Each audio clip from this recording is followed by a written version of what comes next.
is a presentation of Fox Sports. We are Baltimore. We are Minnesota.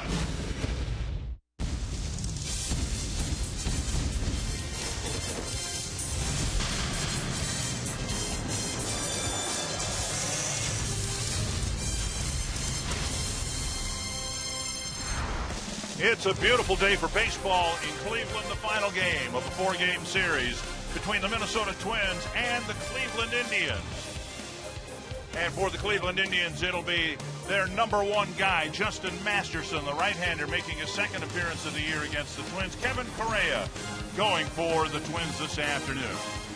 And welcome to Progressive Field. Dick Bramer and Jack Morris bringing you the series finale. This is the day game after a night game, and generally, if you're playing the day game after the night game, the only thing you want scrambled in the morning are your eggs. Instead, the Twins are scrambling to find somebody to get here for their 25-man roster. They're scrambling to try to make adjustments with their 40-man roster because the outfield ranks, who were thin to begin with, suffered another blow today. First time the Twins were here in Cleveland, they had an intact outfield, starting with Josh Willingham in left field. Willingham, facing Justin Masterson in the first week of the season, was hit by a pitch, ended up breaking a bone in his wrist, and the Twins haven't seen him since. He's on the disabled list. In the just completed homestand in center field, Aaron Hicks went back for a ball, suffered a concussion. He is on the 7-day concussion disabled list. The very next day, his replacement in center field, Sam Fuld, made a great catch and was suffering from some effects from the collision with the wall, and today reported to the ballpark with a severe headache. He's going through the concussion testing.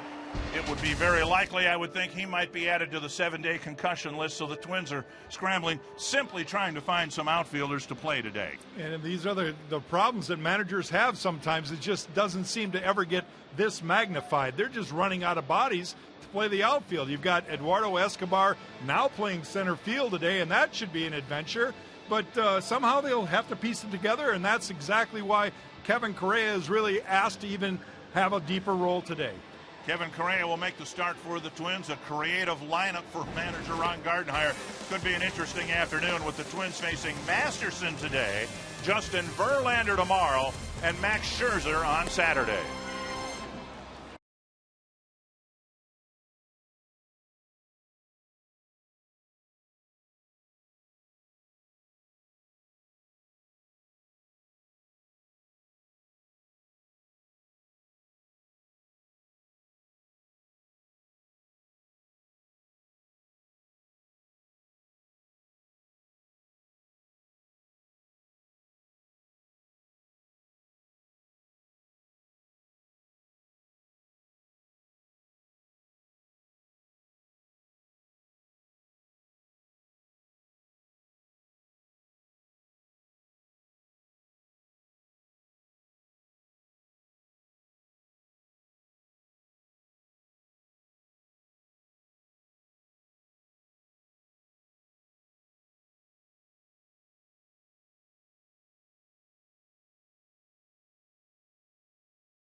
Minnesota Twins baseball on Fox Sports North is presented by Menards. Save big money on all your home improvement needs at Menards.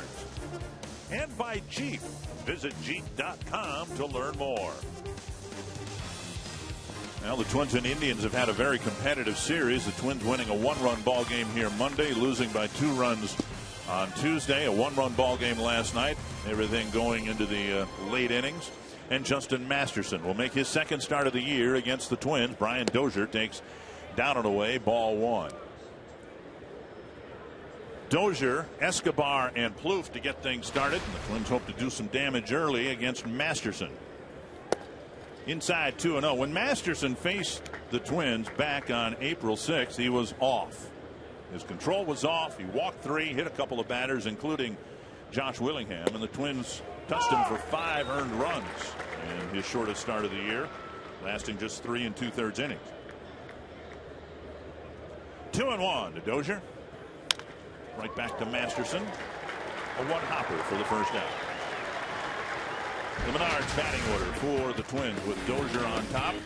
And then it gets interesting. Eduardo Escobar, the center fielder, batting second. Trevor Plouffe, Chris Colabello, Jason Kubel, Kurt Suzuki, Josmiel Pinto, Chris Herman getting the start in the outfield in place of Sam Fuld, and then Danny Santana. Of those 9 players, only 3 of them, Dozier, Plouffe, and Kubel, were in the lineup at their positions when they faced Masterson a little over a month ago.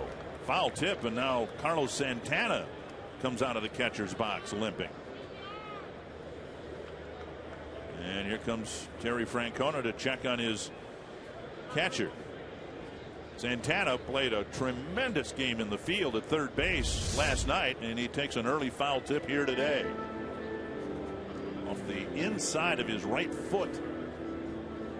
Well, catchers take a beating back there, and foul tips are the main reason they do. And you see a lot of catchers do that. Is I guess naturally you're back there in the crouch, and you turn your foot toward first base and leave the part of your foot exposed. Here's what Santana did last night at third base. A couple of nice plays to his left. Charged a bunt by Dozier early in the game, and then put out a Twins rally in the 9th with that nice catch on a foul pop. You got to wonder what in the world is Terry Francona thinking. Leave him over there, but Yan Gomes could use a day off behind the plate, and this is what happens early. He's going to have to walk this one off, and it looks like he's going to be okay. One of the reasons the Indians were interested in moving Santana out from behind the plate, the danger of foul tips, but more to the head. He has had some concussion issues, and feeling that he was one of their best, if not their best hitter, they wanted to take measures to protect him, like the Twins have done with Joe Mauer. Twins moving Mauer to first base, and the Indians moving Santana to the other corner infield spot. 1 strike to Escobar. Ground ball right side, and Swisher feeds Masterson and a couple of quick outs. Northland Ford defense for the Indians, and they have some challenges ahead of them defensively. They've not played well in the field at all. Brantley Bourne back in the lineup in center field. That might help a little bit. Murphy and Wright, they do have some speed in the outfield. Chisenhall, Cabrera, Avila, Swisher, the infielder. Santana behind the plate. That was one of the ironic things about the game last night. Could make the case that the Indians beat the Twins with their defense last night, and then within that, of all people, Carlos Santana's defense at third base got some awfully big outs for them. You get the feeling that they just cannot continue with the kind of defense that they've been playing. 2 hopper to the left side, firing across, 3 quick ground ball outs. Masterson with a very quick top of the first.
hoping to get a split in this 4-game series. Terry Francona in his second year with the Indians, hoping his team can win this series. 3-1. The Menards batting order for Cleveland. Michael Bourne back in the leadoff spot.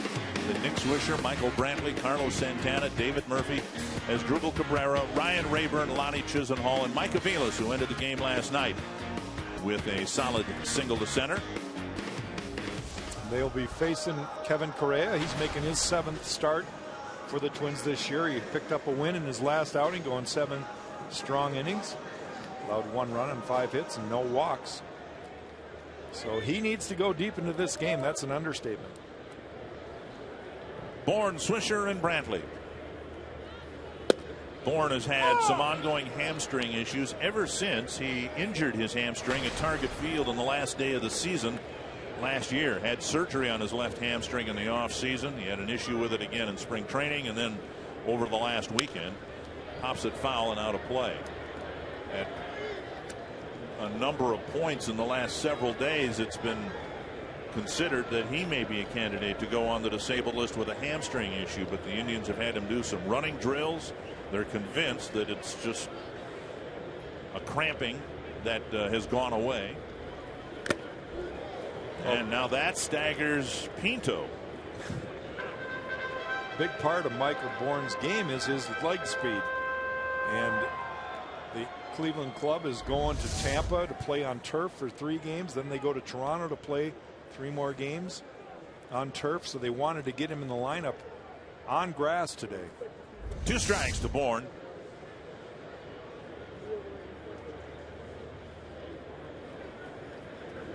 And breaking ball in the dirt. Pinto runs halfway up the line, throws to first to complete the strikeout. And the Twins will take all of that they can get. Fewer balls put in play today might be better because it's a creative outfield. In the original starting lineup, the defense brought to you by Northland Ford, Eduardo Escobar was going to make his 2nd start in left field, but when Fold went down with a severe headache, Escobar was moved to center. Jason Kubel is in left, Chris Herman in right. Plouffe, Santana, Dozier, Colabello, the infielders. The only bench player is Pedro Florimon, with Joe Mauer on the active roster but unable to play because of a back issue. Twins put a shift on for Nick Swisher. Ball 1. Well, to say that Gardy's hands are tied is an understatement in today's game. And this is where a team just has to really understand what's going on and rally together. Popped up, foul and out of play. It's not even a consolation, but it's a practical matter that might help the situation a little bit. The Rochester team is playing in Columbus, about 2.5 hours from here, and Ron Gardenhire saying they're trying to juggle the 40-man roster to open up a spot to get somebody here yet today to, if nothing else, help out in the final innings of the game. Or if, God forbid, there's an injury. Yes, that exactly. 2-1 to Nick Swisher. One of the options they have is to possibly put Josh Willingham on the 60-day deal. Nice pickup by Colabello. A 1-hop smash. He flips to Correa, 2 down. And that's the kind of defense that Kevin Correa is going to appreciate. Great play right there by Chris Colabello. Going to his right, wheeling around, and Correa covering first.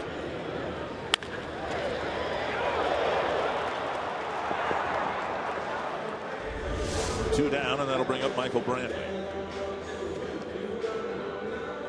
Most fans are aware of the 25-man roster, the players you see in uniform in person at Target Field, hear about on the radio or watch on TV. And then outside of that, there's a 40-man roster. And so you're limited in immediately calling up some help to the players that are on the 40-man roster. And the Twins are in such desperate state that they may have to juggle the 40-man roster to consider getting the likes of a Chris Parmelee or a Wilkin Ramirez, someone like that, to help up with the major league club, the 25-man roster in the outfield spot. 1-0 to Michael Brantley. That one lined into the corner. Brantley with a hit. He'll make it an extra base hit, a 2-out double here in the first. Brantley picked up a double in yesterday's game. That second double in as many games. Correa just kind of throwing a get me over fastball there, and Brantley was ready for it. We got to further complicate things, Dick. Also a little conversation about the way the disabled lists worked. It's kind of probably appropriate today because typically the minimum amount of days is 15 on the disabled list. There is new rules for concussion list. There is paternity leave. There is all sorts of other things. But for the disabled list, you have to be on for 15 days. And with Joe Mauer already missing 4 games here, plus most of the game back in Minnesota, that's 5 days there. That can be retroactive, but they're going to have to make a decision with him fairly soon. Either play or get another body. 1 strike to Santana. Ron Gardenhire saying that if they determine that Mauer is not going to be able to play this weekend, they need to put him on the disabled list and get someone else up here who can help out, if not in a starting role, at least off the bench. 1 strike. And now a ball. Everybody knows injuries are a part of the game, but when they're concentrated in one area, as it is with the Twins right now, you've got the starting left fielder, the starting center fielder, the starting right fielder, all on the disabled list, and the backup, who wasn't even with the club when the Twins were here a month ago, swing and a miss. 1-2. Sam Fuld, who might be headed for the disabled list, the concussion list. It's something you've got to hold your breath and hope you can persevere and fight through it, knowing full well you're facing some top flight starting pitching on this road trip. 1-2. Correa to Santana. Carlos Santana, he's 2 for 7 lifetime against Kevin Correa. 286 batting average.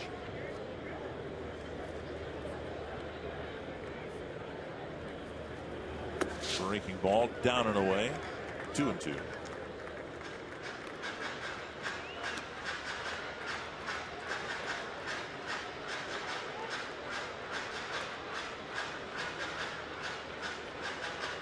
Brantley at second after his 2-out double. The Indians got some big 2-out hits in their win last night. Correa trying to retire Santana here in the first. Breaking ball, and Santana lays off. It's a full count. Murphy on deck.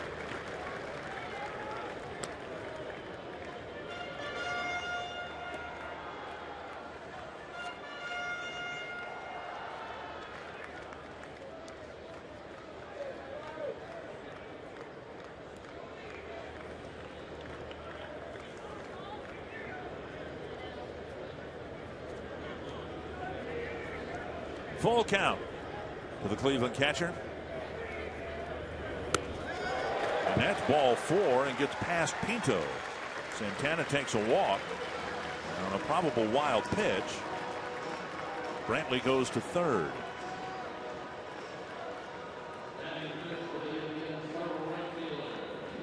First and third, 2 down.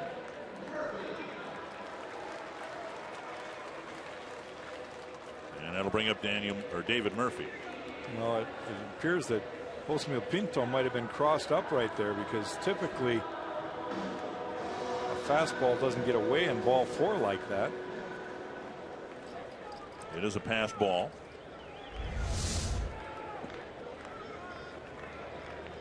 Yep.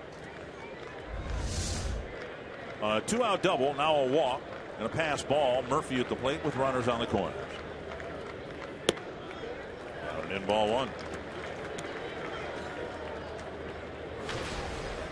For those that may not understand the difference between a pass ball and a wild pitch, if for some reason Michael Brantley would score here, it would be considered an unearned run, because a pass ball is like an error. To center, Escobar going back, and it's over his head. 1 run will score. Second runner coming in. Santana's throw to the plate. What a throw by Danny Santana. Wow, from short center field, a perfect one-hop throw. The Indians get one, and that is it. Here comes Terry Francona. He may challenge the tag at the plate. What an incredible throw by Santana. Pinto did a great job of where he sat up too. You can see Danny Santana. He's got a rocket of an arm. Pinto's out in front. He gives him the lane, and I don't think Santana ever touched the plate. Santana ever got home. Well, right there, he got his hand on it, and I think this call might be overturned here. Take a look at it. See if his left hand gets there before Pinto's tag. Home plate umpire Chris Siegel with an animated call. They're not challenging, even though right there it looks like he was safe. Okay, we told you it was going to be an interesting afternoon.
The second inning here at Progressive Field, and Minnesota is a banged up squad today, and one of those injured players is Joe Mauer, who is still trying to get his back loosened up. He's not available today, but he did get some work done in the field before the game.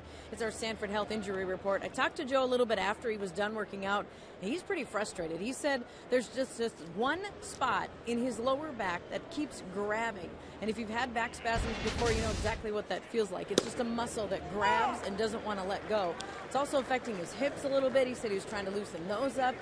But Dick and Jack, that back is just a really tricky thing. You guys talked about a possible DL. Right now, the Twins are just checking on Joe every day to see if he's getting any closer to being ready to play. All right, thank you, Marnie, for the update. 2 quick strikes to Colabello. He'll be followed by Kubel and Suzuki. Colabello homered here the other night.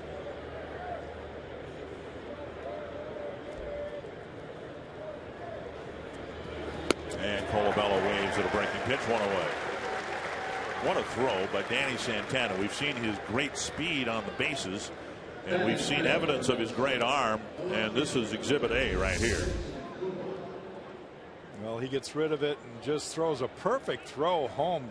A one-hopper to Josmir Pinto, and kind of surprised after we looked at that Terry Francona didn't challenge it, because he might have been safe. Kubel, the batter, and he takes down an in, ball 1.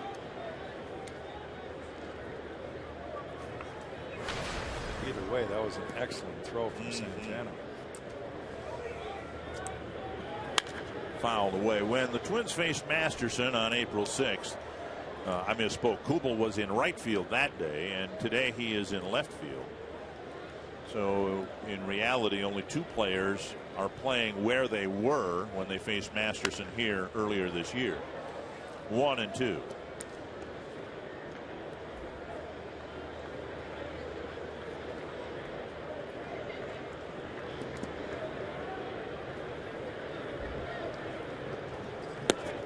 breaking ball. Kubel, a strikeout victim, 2 down here in the second.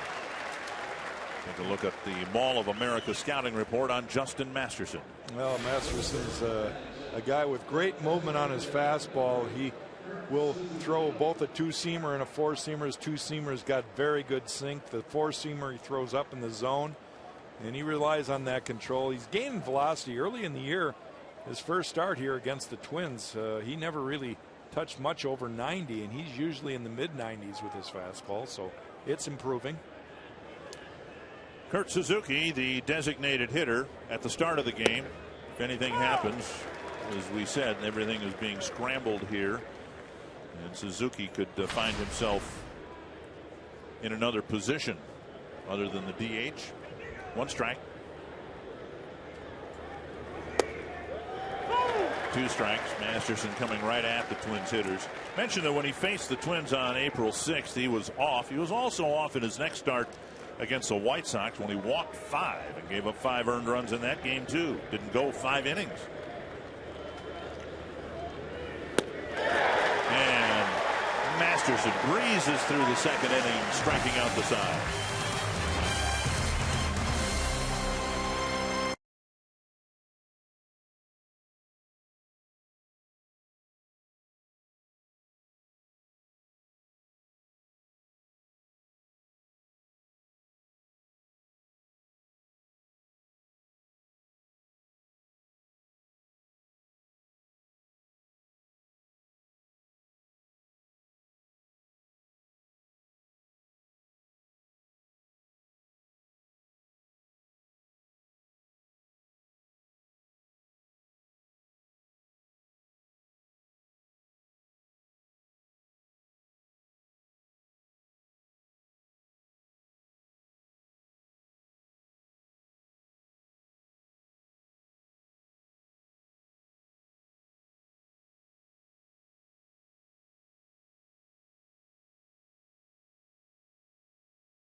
Of work against the Indians at Progressive Field. He went 7 innings in his last start, and I asked him the key to that, and he said usually it'll come down to being able to make 1 or 2 important pitches during a game. You'll get into a sticky situation, and if you can make that pitch, you often significantly shorten your pitch count and you get to go deeper into a game. Well, he got help from Danny Santana in that last inning to get out of a sticky situation. Ironically, too, this is the 7th start of the season for Kevin Correa. 6 of those starts have been in day games. Jack, how did you approach a start to a day game versus a night game? Well, I didn't really like them personally, Marnie, but it's part of the game, and you have to be prepared to take the ball whenever it's handed to you. And I think it all evens out over the course of the whole summer for most of the staff. But it just so happens that he's run into that spot in the rotation right now. High drive to deep right field. Herman going back. It's 2-0 Cleveland. And the compound matters, Correa being hit hard here in the early going this afternoon.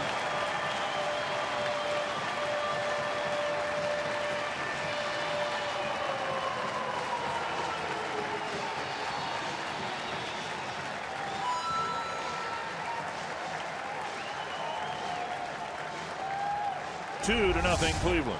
Now we get to see where that ball was, and I would not like my chances with that pitch either. That's just not a good location. There's Drupal Carrera sitting all over a fastball that was right down Broadway. And now Ryan Rayburn, the designated hitter. fouled back, a strike.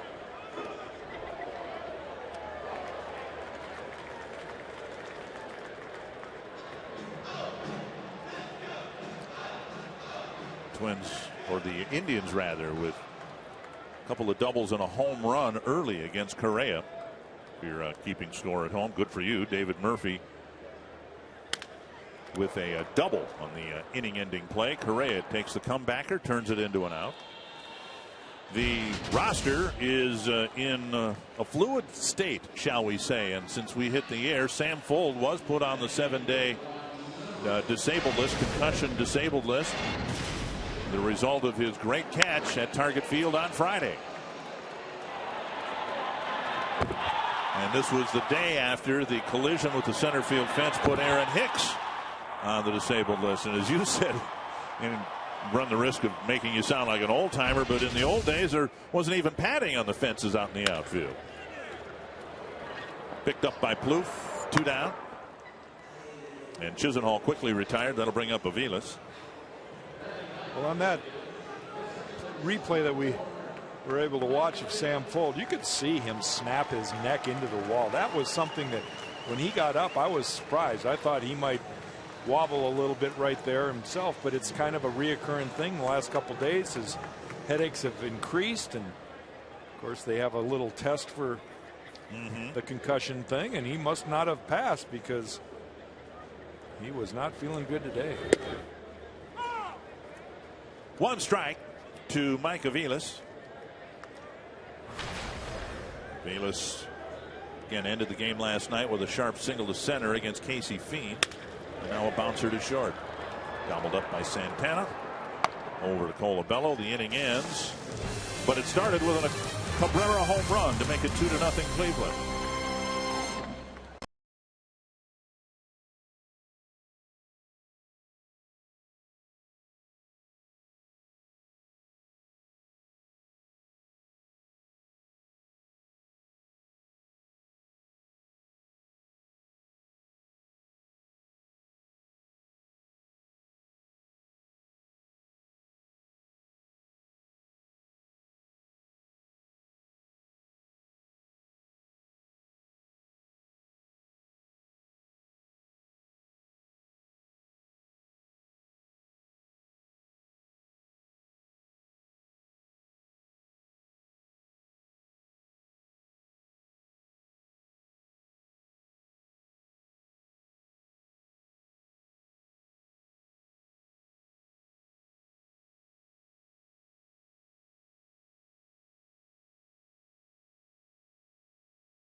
On Fox Sports North is presented by Century Link, your link to what's next.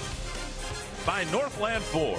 Visit northlandford.com and your local Northland Ford dealers today. And by Grand Casino.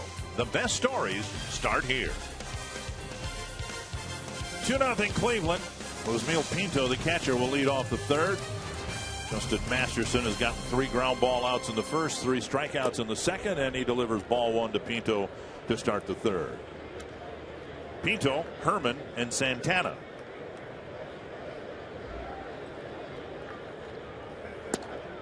Down and away, 2-0. Pinto hit the ball hard last night, showing signs of breaking out of an early season skid. And a liner past Aviles, and the first Twins hit is a sharp single to center field for Pinto. And the leadoff man is on here in the third inning. Today's cold hard fact: Fourths are brought to you by Frost Brewed Coors Light. Cleveland Indians lead the American League in strikeouts by their pitchers. Masterson adding to that total by striking out the side in the second. It's a little surprising to me. You don't think of their staff. You'd think, well, Detroit with Scherzer and Verlander. Well, Tomlin did a good job the other day. McMaster's pitching very well. Here's Herman. And a strike on the outside corner. Herman was not in the original starting lineup, but when Sam Fuld went out and landed on the disabled list, as it's turned out, Herman pressed into duty in right field. Tapper, right side. Double play. 4-6-3. Pinto taken off the bases, 2 away. Mike Avila is doing a very good job of spinning and getting rid of this ball quickly. A good throw over to Cabrera and then back to Swisher. Good play. Danny Santana, the batter. Santana stinging the ball a couple of times last night. He's already made a impressive throw here today. Santana with an infield hit, a line drive single, a pinch hit single that drove in a run. And he absolutely smoked a double down the right field line. 1 strike. And now a ball. I think we've seen in every at bat so far Santana taking the first 2 pitches. That's a pretty good game plan. Popped up center field. Bourne struggling a little bit with the sun, makes the catch. Twins get a hit, but Masterson faces just 3 men in the inning.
Kramer and Jack Morris filling in for Bert Blyleven. You're on your own on this one. You were trash talking the truck a little bit with the ease in which we answered the carsoup.com trivia question. So you get this one all on your own.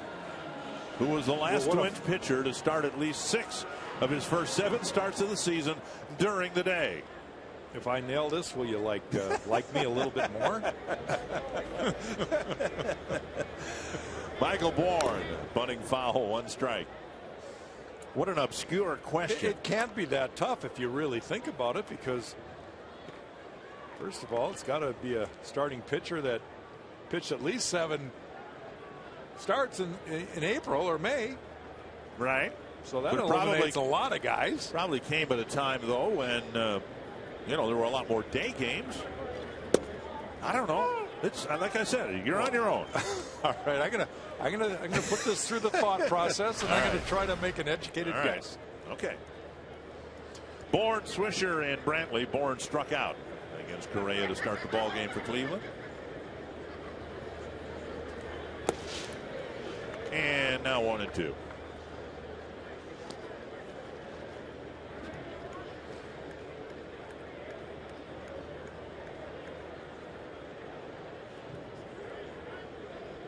Blyleven, by the way, taking a week off here on this road trip. Jack Morris nice enough to sit in. Swing and a miss. Bourne strikes out for the second time. One down. That'll bring up Swisher. Saturday, MLB on Fox Sports 1 is back with a doubleheader. Buster Posey and the Giants renew their rivalry with Yasiel Puig and the Dodgers. And the Indians take on Evan Longoria and the Rays. Action starts at 2:30 p.m. Central on Fox Sports 1 and streaming live on Fox Sports Go. One gone in the third, and now Swisher, who hit a smash fielded by Colabello, who made a flip to Correa for the second out of the first inning.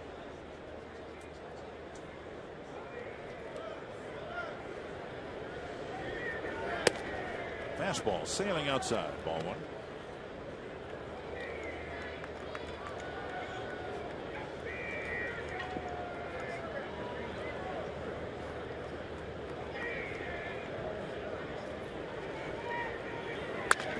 And grounded foul behind Sandy Alomar Jr. 1-1. Twins' second trip to Cleveland. This is the 7th game between the two teams, and again this year the Indians don't come to Target Field for their first trip until after the All-Star break. 1-1. Well, it looks like at least at this point in the ball game, this is going to be the largest crowd of this homestand. It's a predicted 75-degree high today, and they're still rolling through the gates. Breaking ball off the plate, 2-1.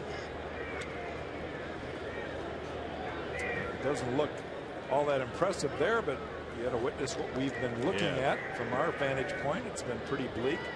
They're still coming in, maybe taking the day off of work here in Cleveland. 28,000 and some change, the total attendance for the 3-game series.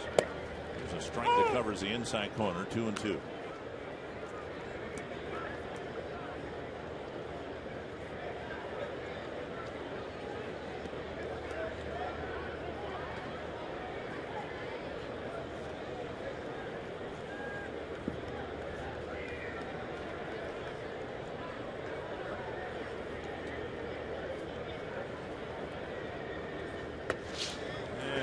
Full count.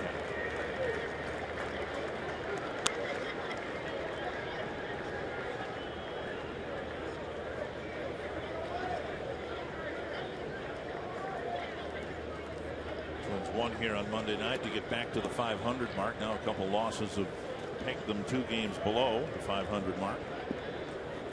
Nick Swisher just 1 for 8 now lifetime. He's going to have to go after him here. And Correa misses outside. It's a 1-out walk. Second walk issued by Correa. Now for you to tweet a photo using hashtag NorthFanPhoto for a chance to have it shown in an upcoming game broadcast brought to you by AT&T.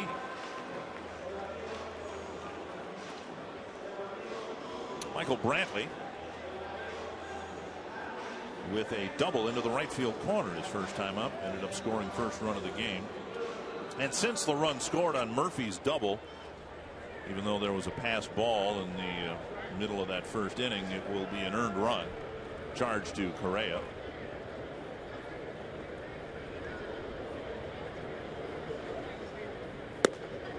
And a strike. Correa has done a nice job getting some double play grounders on the year. Both a good thing and a bad thing. Actually just one ground ball double play on the season.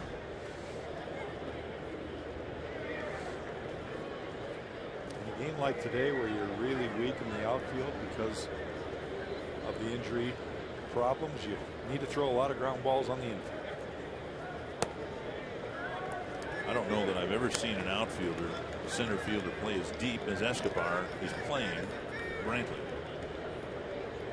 I think you can see there where the area is worn about 30 feet, 45 feet maybe in front of Escobar, where a center fielder normally plays, and he's about 15 feet from the warning track. Well, the reason for that is it's easier for him to come in on a ball than go back on a ball. And we saw a mistake last night, just didn't react to the warning track. This one today, even though it was a a tough one for anybody that's not played out there. A line drive are the toughest of all to judge how far it's going to carry. And the ball that Brantley hit carried over his head. So now they just have him playing back. Maybe he can react better on the ball in front of him. 2-1. And Santana was shifting to his left. The ball was hit to his right. A base hit. First and second, one away. Santana just kind of froze, and every once in a while you'll see infielders do that, where they anticipate with the pitch being delivered, the ball hit in a certain area, and that time he never budged. Well, he might have been the guy to cover for a double play or a stolen base attempt. Dozier kind of stayed put. And that's typically what happens when you have a left-handed hitter. They're going to try to have the shortstop, the opposite field guy, cover second base. He just happened to be going to his left towards the bag when the ball was hit to his right. First and second, one down, and here is Santana. Drew a walk, was thrown out at the plate by Danny Santana.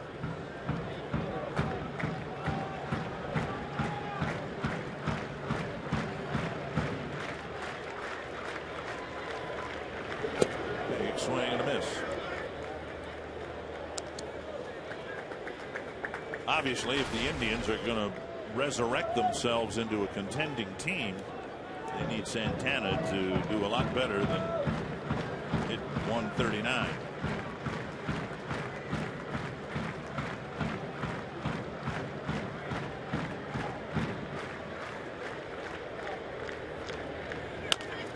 Chopper. Correa flips to first. That's out number 2, and both runners move up.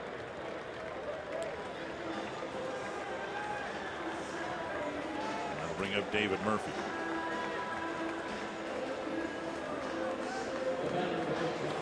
Murphy drove a double over the head of Escobar, and then Escobar hit the cutoff man Santana in short center field, and Santana with a rifle of a throw to gun down Santana at the plate.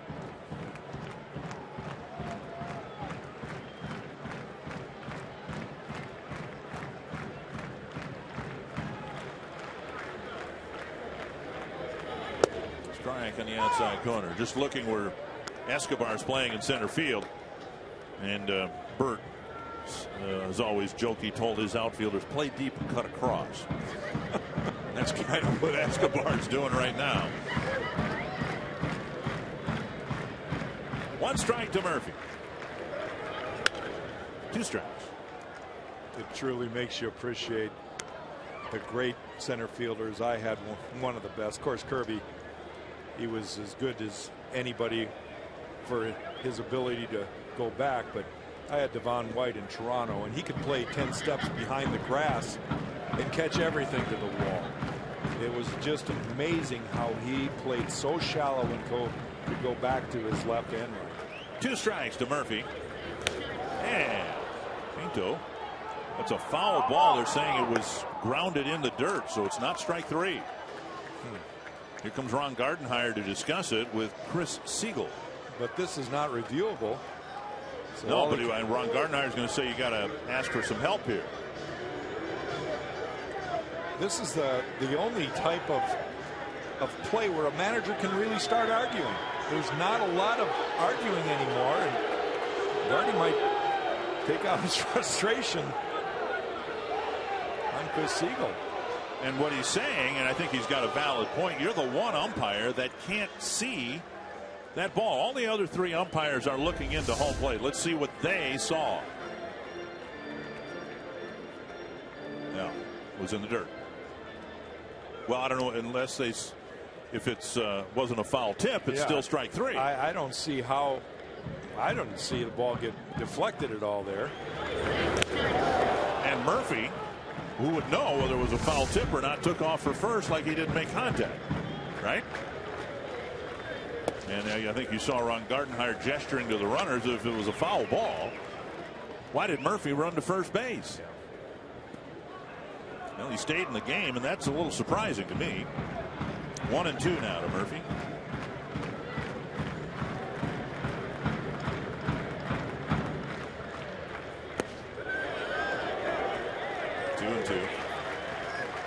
Either way, this is a huge out for Kevin Correa right now. 2-0 ball game. Indians have a couple in scoring position. They had a runner thrown out of the plate in the first. Just get the feeling that Justin Masterson is on his game. Correa can't afford to let this get extended much further.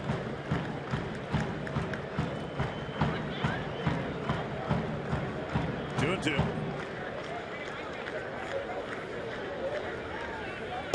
And now 3-2.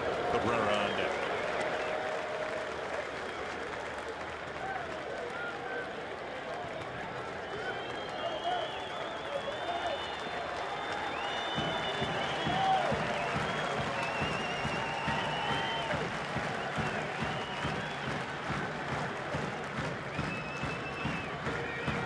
Full count to David Murphy. And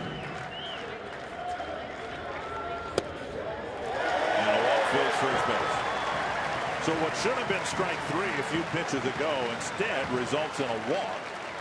And now they're loaded up for Cabrera, who cracked a home run his last time up. You can see that he goes away there, and it's just off the plate. Third walk issued by Correa. 3 extra pitches because of the mishap. And yes, probably a good thing we didn't have a field mic to pick up the discussion between Ron Gardenhire and the umpire. We have a quick trip to the mound by Rick Anderson. But I'm guessing the discussion centered around Siegel's contention that there was a foul tip and the ball in the dirt. And Gardy had a valid point, and you had a good point. If it's a foul tip, the runner does not run. He knows it's a foul tip, but David Murphy took off running, which would indicate that he did not make contact. Cabrera led off the second with this to make it a 2-0 ball game. No doubter to right. Now in a bigger spot with the bases full and 2 out. Twins already down 2-0.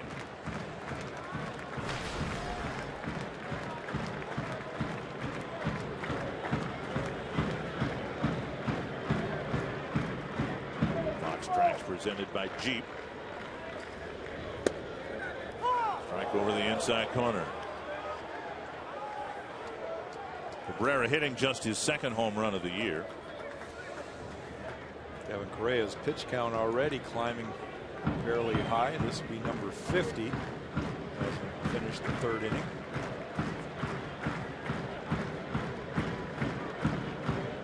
And I imagine if this game starts getting out of hand, it'll be Anthony Swarzak kind of back in that role of long man now that Matt Guerrero has been recalled from Rochester.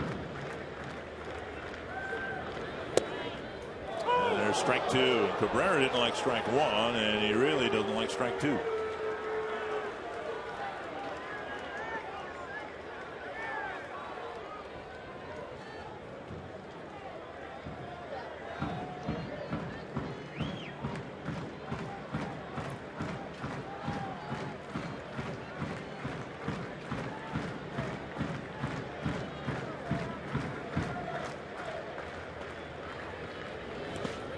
Blocked by Pinto. 1-2.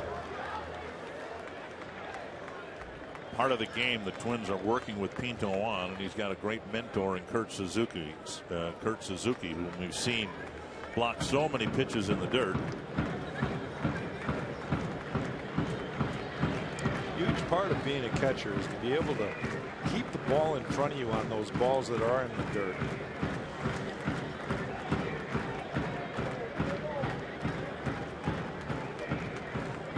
A new set of signs.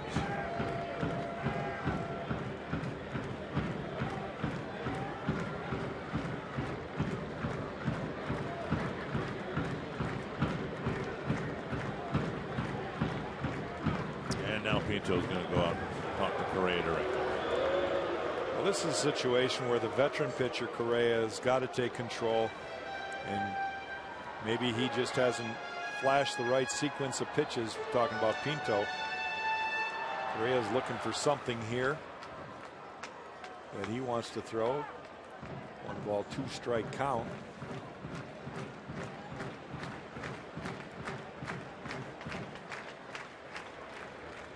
Slow breaking ball off the plate, 2-2.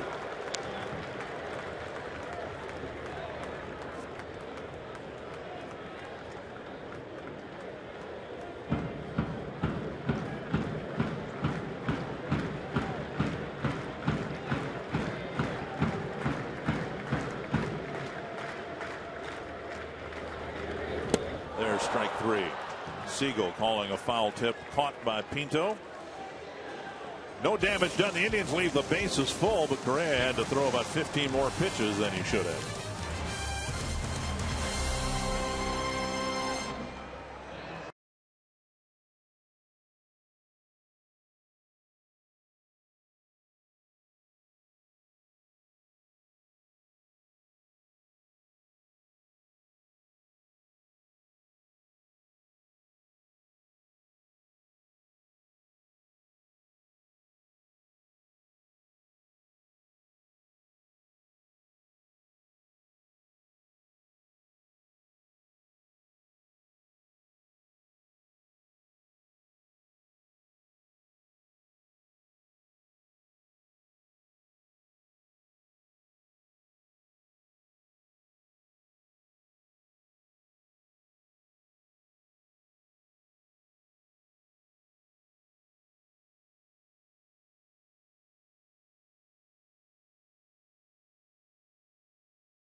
Masterson is also a great one. As a right-handed hitter, I would definitely be afraid of him. Kind of devastating to righties. He's about 6'5". He's got a mid-90s disappearing fastball. He throws 95 miles, 96 mile an hour. He can really speed you up and slow you down with his changeup as well. Starts to slide it at your left hip and slides it over the plate. He's one of those that I wouldn't mind missing from the day-to-day basis when I play the Indians.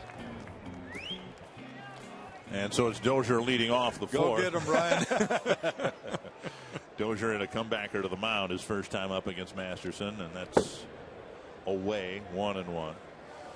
You know, with all the issues on the Twins roster, there is that Dozier's played every game. And Ron Gardenhire said specifically Jason Kubel has played every day, and he's had leg issues in his career. And the long-term concern is that to get through this spell where the Twins are short of outfielders and really just trying to plug leaks in the outfield, that there might be some long-term ramifications with guys who aren't supposed to be everyday players being asked to play every day. Dozier strikes out, 1 away. Owning Twins season tickets provides a lot more than a guaranteed seat. Season ticket holders get a variety of benefits, starting with 2014 All-Star Game ticket purchase priority. Call 800-33-TWINS or visit twinsbaseball.com.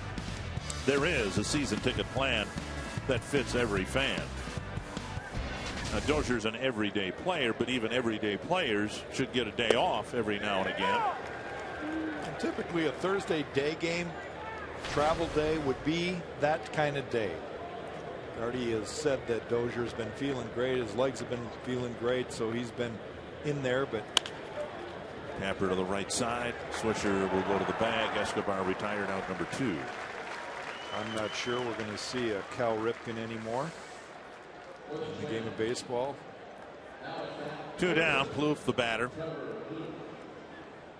Twins caught Masterson when something was wrong. He wasn't quite ready to get into a groove yet. I mentioned he walked 3 guys. He hit Willingham, put him on the disabled list. He also hit Trevor Plouffe in that game.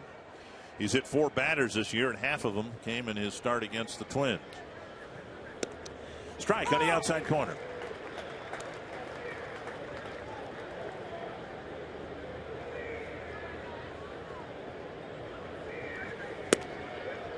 little bit high. 1-1. For a team to contend, get to the postseason like the Indians did last year, you almost always need a big three in your rotation, it seems. Tapper foul. The Indians had that last year. I mean, in '91, it was you, Scott Erickson, Kevin Tapani. I mean, that was a pretty good threesome. But last year it was Masterson, and as it turned out, Ubaldo Jimenez might have been their best pitcher in the second half. Blue strikes out. Scott Kazmir, and 2 of the 3 are gone this year. Another quick 1, 2, 3, 4.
Cleveland, if you just joined us, outfielder Sam Fuld put on the concussion disabled list.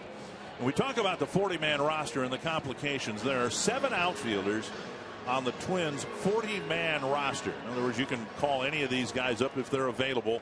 But as you see, 4 of them are on the disabled list. Hicks is due to come off tomorrow, or in other words, he can come off. But he's got to pass the concussion test to be reactivated. Kubel in the lineup today, and then Kenny Wilson, who was just picked up from the Toronto Blue Jays a couple of weeks ago. And then Max Kepler, who's down in Class A ball. So it's not as simple as you might wish, where you say, well, I'll just go get somebody from Rochester. And Wilkin Ramirez is down there, and Chris Parmelee is too, but they were both sent off the 40-man roster. And to get them back on, you have to take someone off, obviously, and risk losing them to another ball club. 1-1 to Ryan Rayburn, and a strike at the knees. Well, the logical move, and we just talked about it, is putting Willingham on the 60-day disabled list, because realistically he's probably a month out after he starts rehab, and that would put him sometime in early June. 1-2. Rayburn, Chisenhall, and Aviles here in the 4th. Outside. And of course, Twins fans know that their hope in the outfield for many years to come is Byron Buxton. Buxton, in the middle of March, sprained his wrist and is just now starting to play in Fort Myers. And he's played, I believe, 3 games. 2-2. And a called third strike, 1 away. Not on the 40-man roster, but then you can't help but wonder, at least I can't, if he hadn't gotten hurt and had been at Double-A and was tearing the cover off the ball like he did last year in Class A ball, at least the temptation would be there to call him up, at least in the short term, to give him a look up here because of need. But well, that's not the case. Yeah, that's not the case. And here's Chisenhall. Chisenhall with a bouncer to third his first time up. And a foul ball, 1 strike. Well, it'll be interesting this whole weekend. with Hicks being eligible to come off tomorrow. Just recalled Nunez from Rochester, and to my knowledge, he's never played the outfield. Can play a lot of infield positions.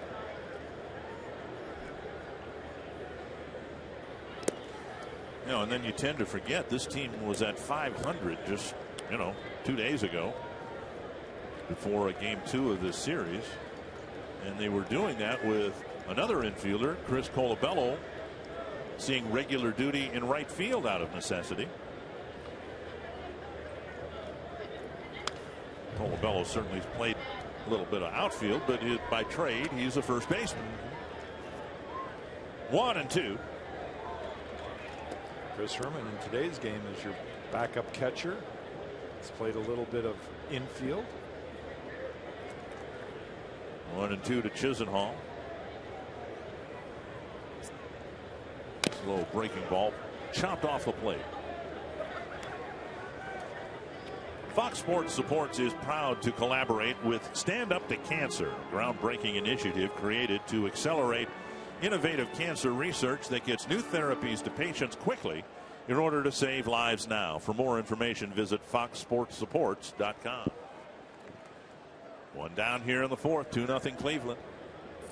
Twins with 1 hit, the Indians with 4. Half swing. Did he go? Strike 3. And Chisenhall is tagged by Pinto, 2 away. 3 straight strikeouts now for Correa. Correa's chalking up his strikeouts. He's got 5 on the day. Well, that's one way to relieve a little pressure on your outfield defense. You strike guys out. Here's Aviles. But it also adds to your pitch total. His pitch count already at 63.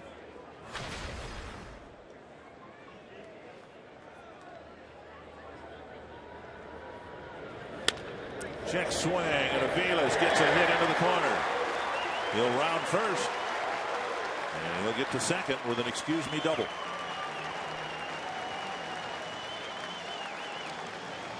And that'll bring up Bourne. Mike Aviles came into today's game 3 for 3 career-wise against Kevin Correa. And he adds another hit, 1 for 2. So.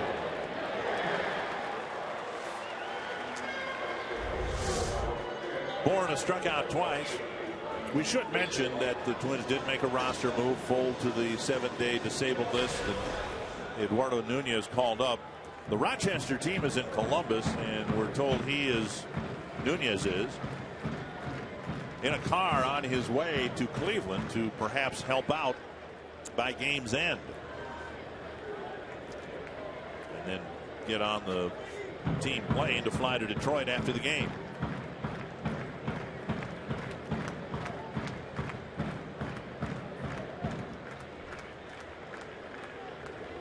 Fouled away, 1 strike.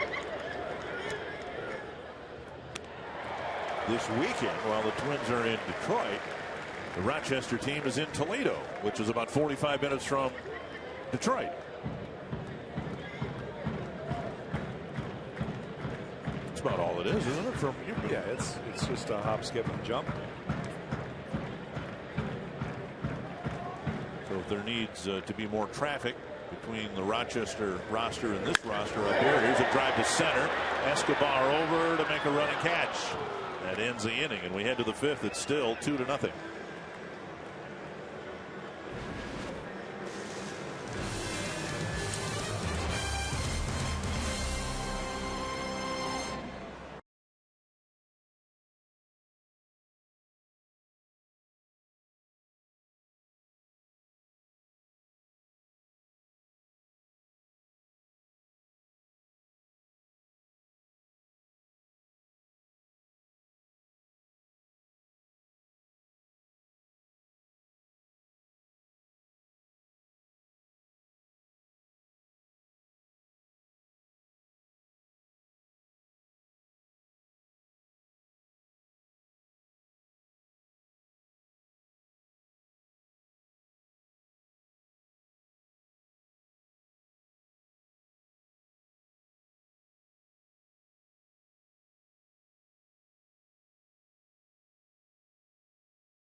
Pepsi fans of the game hoping the Twins can endure the roster crisis, come back and beat Justin Masterson here today. But Masterson has faced just 12 men through 4 innings. He has given up a hit. It was a clean single to start the 3rd inning by Pinto, but then Herman bounced into a double play.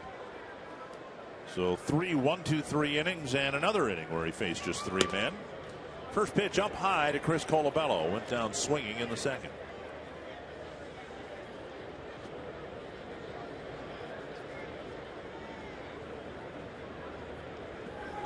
Tapper, foul. Justin Masterson has been very, very efficient in today's game so far. His pitch count is perfect, way down there. And this guy has been very durable in the last 4 years for Cleveland. Cleveland's kind of had a track record of letting free agent pitchers look for money somewhere else, and you got to believe that he will be high on a lot of people's radar this fall, maybe, unless Cleveland gets back into the race. And unless they re-engage Masterson and his representation in a contract deal, they did talk during the offseason about an extension. Couldn't come to terms, and Masterson, none of it's going to bother him this year. He just wants to focus on his starts.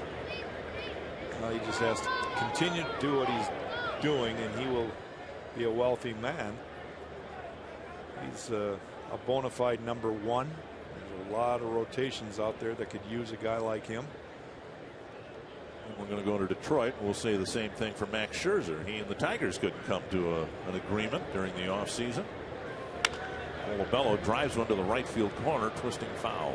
I don't believe Masterson's turned down $140 million. No, I have a feeling if the Indians gave Masterson the offer the Tigers gave Scherzer, they would have a done deal. They probably wouldn't offer him half of that. Full count to Colabello leading off the 5th. He takes ball 4, so the Twins get their leadoff man on again here in the 5th. 1 hit, 1 walk allowed, and a bunch of strikeouts. Well, he's been on today. Other than the walk that just occurred to Colabello, Masterson has really been on top of his game going into this inning. 8 pitches in the 1st, 10 in the 2nd, 8 in the 3rd, 10 pitches in the 4th. Here's Kubel to center.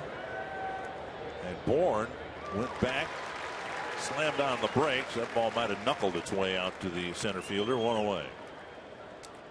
Let's have a runner on, and now if somebody can get a hold of one, hit one over the fence, the Twins will have a new ball game and a pretty live bench, I suspect. Suzuki struck out swinging. A rarity for him in this age when strikeouts are so numerous, and particularly on this Twins team. Suzuki struck out for just the 8th time this year in 89 at bats. And he's hit by a pitch. First and second, 1 away. Masterson now with 5 hit batters. 3 of them are Minnesota Twins. What's he got against the Twins, you might ask? And that one's going to hurt a little bit too.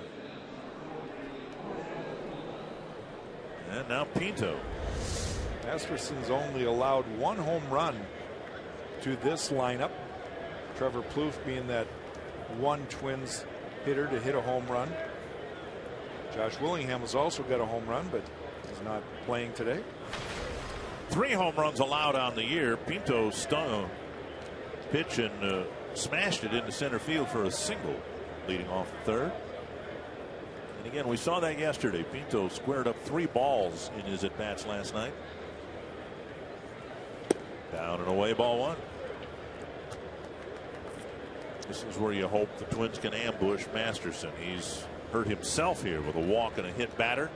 And they've got to take advantage of the little bit that he's given the Twins so far. This is a great opportunity. And a breaking ball over the corner, 1-1.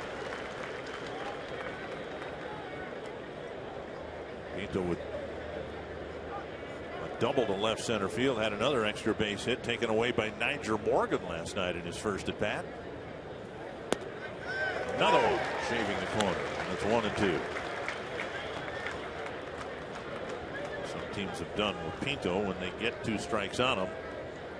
Throw him a letter high fastball and he's struck out. And that's part of Masterson's game plan too.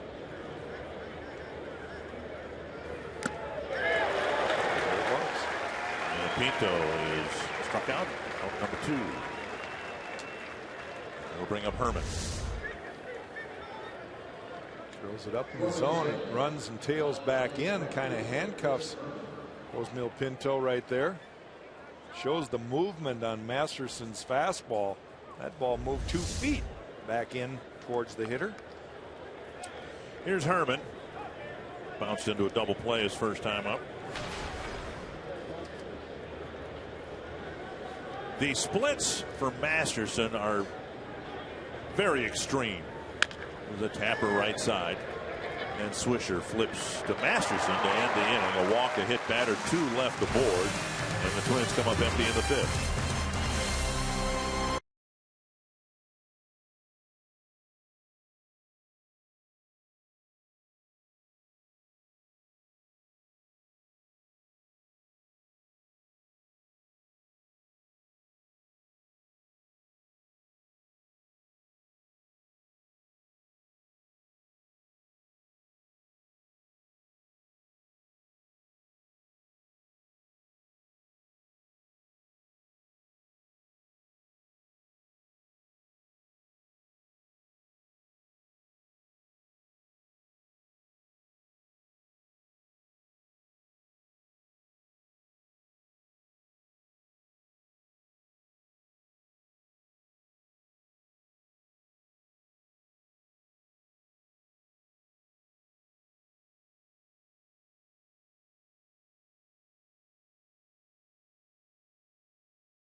Twins get home, bring your Circle Me signs, and if Bert Blyleven circles you, you might find yourself in the Minnesota Lottery Winner's Circle, where you could win $100 worth of lottery scratch-off tickets, courtesy of the Minnesota Lottery. Marty Gellner's here. Jack Morris is filling in for Bert on this road trip. And those two and I will be going to Detroit after the game for the 3 games there. Nick Swisher will lead off the 5th inning for Cleveland. Brantley and Santana will follow.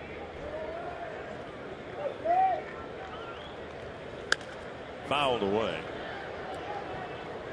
Twins have put on a shift here now with Nick Swisher. Rozier's playing deep on the grass. We've got Santana shifted over to the second base side of second base. Trevor Plouffe, the Lone Ranger, on the left side. 1 strike to Nick Swisher. 1-1. This game started a little after 11 o'clock back home. A surprise for many of you, I suppose, not used to watching Major League Baseball in the morning.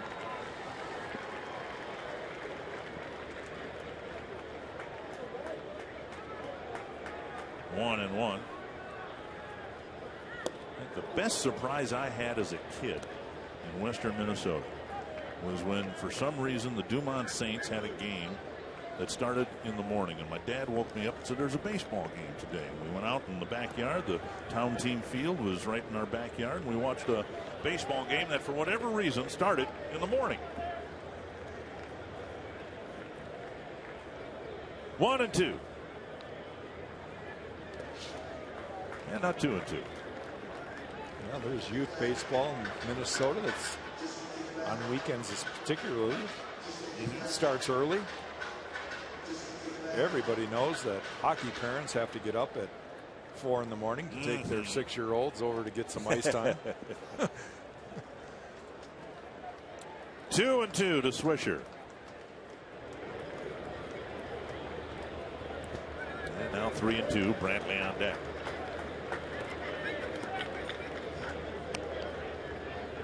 Of course, the Twins used to play Saturday morning games both at the Metrodome and at Met Stadium. The Metrodome because they had a tenant ready to play football at night in the fall, the Gopher football team. And even in the Met Stadium days, the Twins would play morning games to allow fans who wanted to catch baseball and college football to head over to Memorial Stadium and watch the Gopher football team play on a Saturday afternoon outside, and it's a leadoff walk to Swisher. You just joined us. Maybe you had your alarm set for noon and you missed. Sam Fuld put on the 7-day concussion disabled list. Came to the ballpark today with a severe headache. Eduardo Nunez is either here or on his way here from Columbus, where the Rochester team was playing. The Twins selected the contract of Matt Guerrero. Logan Darnell optioned to Rochester. And there might be a move or two coming yet before we open up the series tomorrow night in Detroit. Leadoff walk in the 5th. That gets Brantley to the plate. He has 2 of the 5 Cleveland hits. Outside, ball 1. Did you ever pitch in any of those Saturday morning specials at the Metrodome or at Met Stadium for that matter? You know, I'm sure that I started some games, these type of games. I don't recall of them starting before noon anywhere. There's a drive to right. And gone. Brantley with a double in the 1st, a single in the 3rd, and now a home run in the 5th. Well, Michael Brantley's having himself a day. He's just a triple away from the cycle.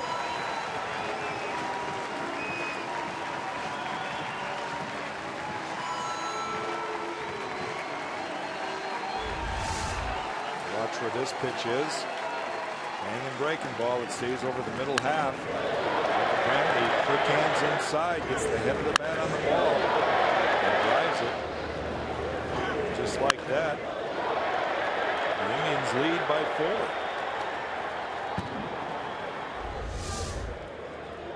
4. Carlos Santana, the batter.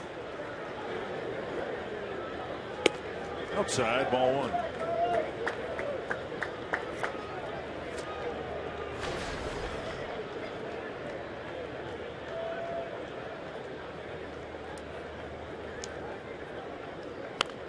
Right off the end of the bat to the Cleveland dugout. 1-1.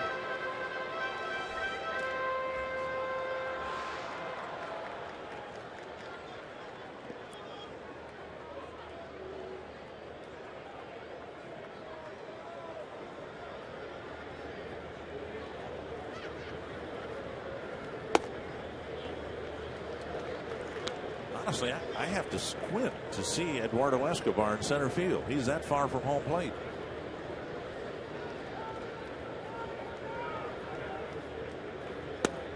Taken low, 3-1.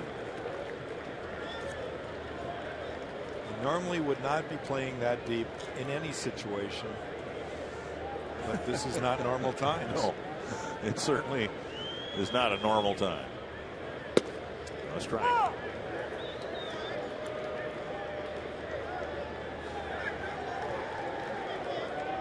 A long way from home plate.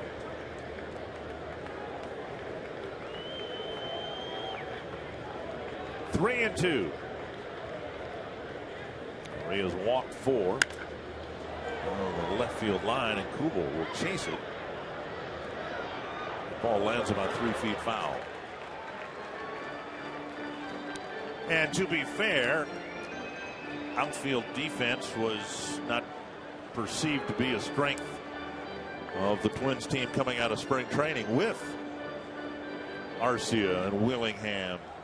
Hicks is considered a very good defensive center fielder, but particularly in the corner spots, I don't know that anyone would have thought the Twins were going to have a great outfield defense by any means, but the pickings are awfully slim right now across the 3 outfield spots. Another 3-2 from Correa. Another tapper foul. From our vantage point in the press box behind home plate here, we have a good look down on the field. We can see the wear patterns of where players typically play. Typically there's some grass that doesn't look as green, and in center field that grass is probably 20 feet in front of Eduardo Escobar. Santana shuffles to his right and safe at first. Santana could not throw out Santana. Carlos hustling down the line with Danny fielding the ball. He had to shuffle to his right, and even with his arm he couldn't retire the Cleveland catcher. It took a little long getting the ball out of his glove right there. Made sure that he caught the ball first, but just not quite quick enough of getting rid of the ball. And I didn't realize Carlos Santana could run that well, but he legged out a base hit. Here's Murphy. Up and away, ball 1. Hey, when you're hitting 138, you better hustle one out.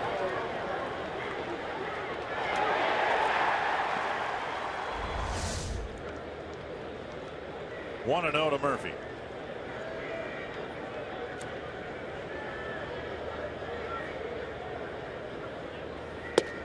Outside 2-0. Now there's some activity down in the Twins bullpen. Pitch count climbing for Kevin Correa, 84 pitches. Colabello and Pinto to the mound. I'm guessing it's Anthony Swarzak that we can't see from up here.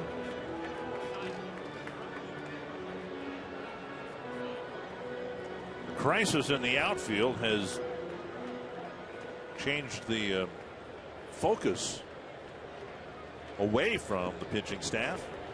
The Twins are still carrying 13 of them, which is one more than Ron Gardenhire would like. Foul back, 2-1.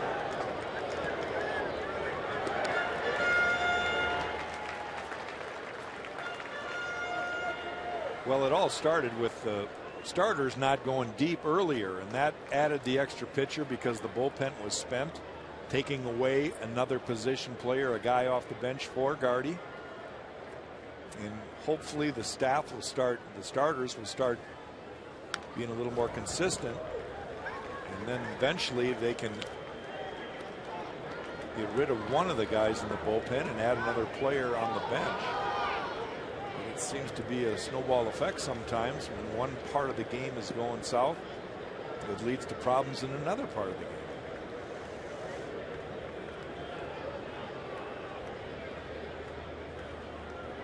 Breaking ball to center, and Escobar comes in for the catch. And the first out of the inning. Well, this is a Twins team that last Friday took on the Baltimore Orioles, and they had 14 pitchers. 14 pitchers. They had 2 bench players. Now they're down to 13, and ideally they'd like to get down to 12. As of today, they're down to 13 pitchers and 1 bench player. That's true. 1 down. Here's Cabrera.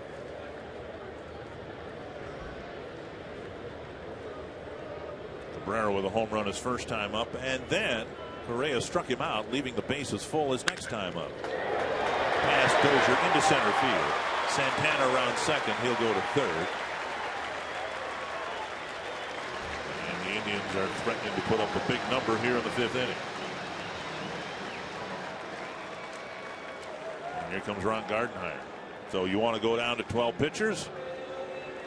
And you'd like to do that, but now your starter has a short start. It looks like the Twins are going to get Kevin Correa out of the game and go to the bullpen here in the 5th inning with only 1 out. It is 4-0 Cleveland, and the Twins trying to keep in this game. We'll turn to the bullpen with the Indians threatening to score more.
Indians have seemingly threatened in every inning against Kevin Correa, so not his day.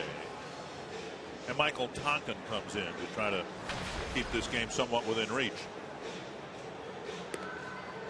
Correa leaves with 2 inherited runners for Tonkin. 4 1/3 innings with 8 hits, 5 strikeouts for Kevin today, but 4 walks. Tonkin with 30 pitches thrown a week ago today, and because in part the starters have done better pitching deeper into ball games, he hasn't been needed since. He's one of the few Twin pitchers that haven't seen action as of late. They're already trying to keep them all sharp. Ryan Rayburn with 1 out, runners on the corners. Tonkin, who's big part of the pitching picture for the Twins moving forward, delivers a breaking ball and strike 1.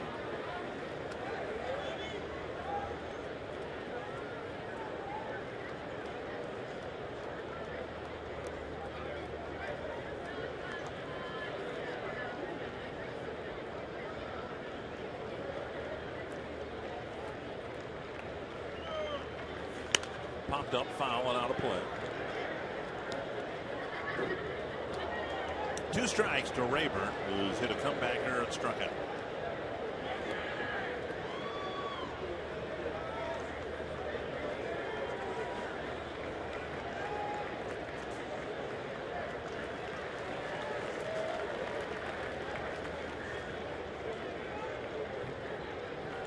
Oh, 0-2. Right on the outside corner.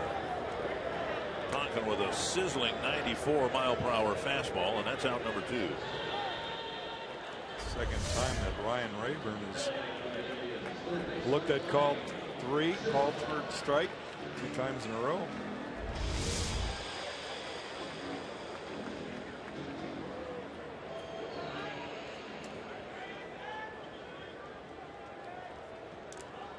Lonnie Chisenhall with runners at first and third, and now 2 out. This will be Chisenhall's first at bat against Tonkin.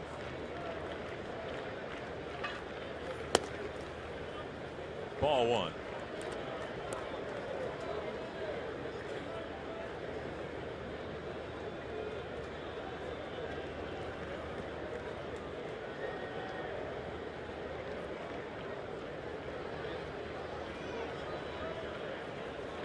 Twins bullpen bolstered with the addition of Matt Guerrero today, and again that 40-man roster issue to make room for Guerrero. Twins designated Brooks Raley a pitcher who was on the 40-man roster, designated in for assignment, and the Angels claimed him. So that opened up a spot for Guerrero to be added to the 40-man roster and make his appearance here in Cleveland.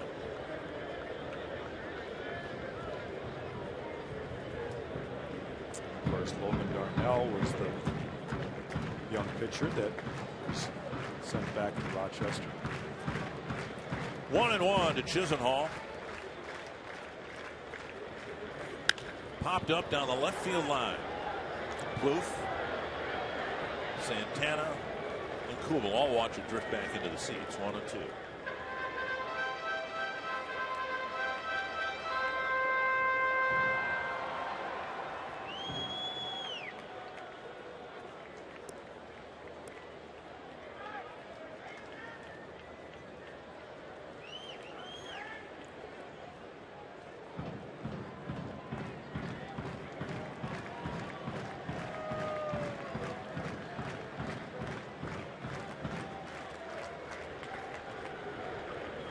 Throw to first. Got him.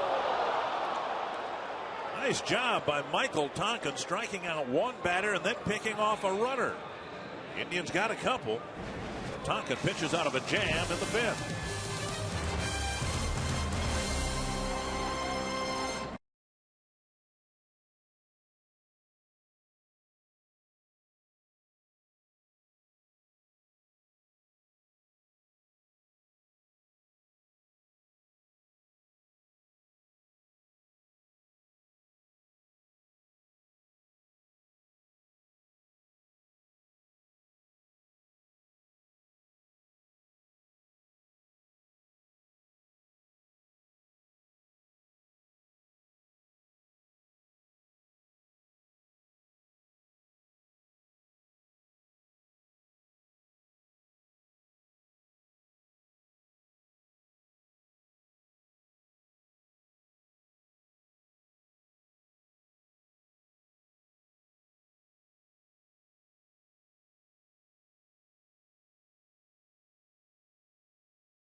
Baseball, Indians in front 4-0 now on FoxSportsNorth.com. You can view photos from the series against the Indians.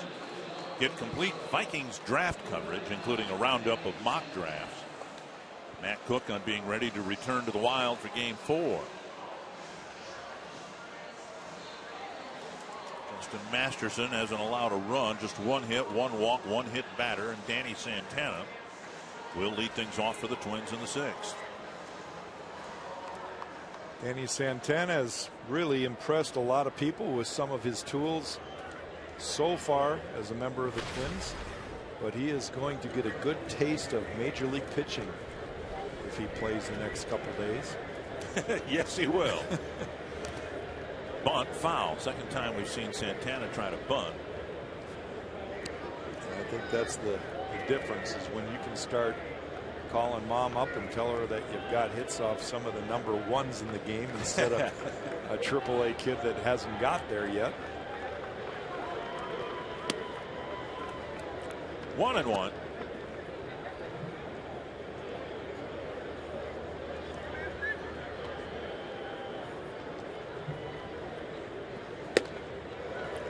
And comes off the bat, a swinging strike, 1-2. 1 strikeout and 7 at bats.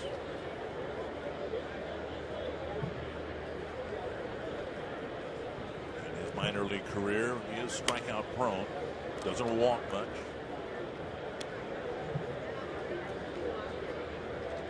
But he has game-changing speed.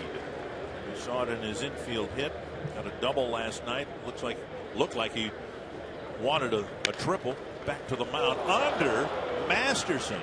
And Santana will reach that speed. Wow.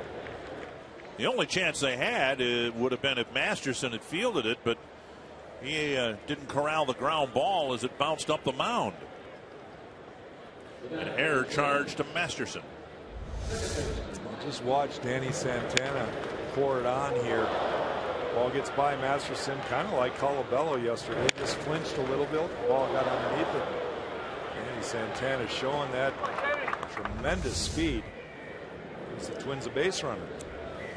I'd like to think that Tonkin's job coming out of the bullpen could be rewarded. The Twins could jump back in the game. Dozier takes a ball. They've had 4 base runners, but only 1 hit. Dozier with a comebacker to the mound, successfully fielded by Masterson, and then Masterson struck him out in the 4th. You look at the comment that Brian Dozier made on the program here early about Masterson, saying he'd rather have the day off. And then you look at his career numbers against him. Coming into today's game, he's hitting .500. He's 6 for 12. So what's up there? With 6 walks.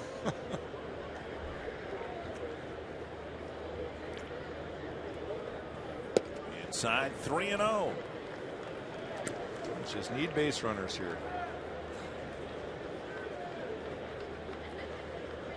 We saw Masterson walk the leadoff man in the 5th. Strand a couple of batters after hitting another batter. Now an error. 3-0 to Dozier. Ball 4, and the Twins are trying to mount a threat again against Masterson. When we were wrapping up coverage in the top of the 5th inning, we were talking about the splits for Masterson. It's always been the knock on him. He struggles against left-handers, and boy, has he ever got a big split between righties and lefties this year. Right-handers are hitting just 171 against him, and lefties are hitting 319. And trust me, Justin Masterson's very aware of that. You have splits like that, and the pitching coach is constantly reminding you about you've got to bear down on the left-handers. You've got to do this and that. And sometimes I think when you press so hard trying to even up those numbers, you make mistakes. See if he makes one to Escobar, who's 0 for 2. He's hit 2 ground balls to Swisher so far on the afternoon. Strike on the outside corner. One of the reasons I believe that those numbers are that way is because Masterson does not throw over the top. He's 6'6", 250 pounds. He's a big guy. But right-handers are going to bail on a guy that way because he comes almost sidearm. He's a little bit above sidearm. Breaking ball missing the corner. It makes it very tough on right-handers, but left-handers see that ball very well coming out of his hand. 1-1 to Escobar.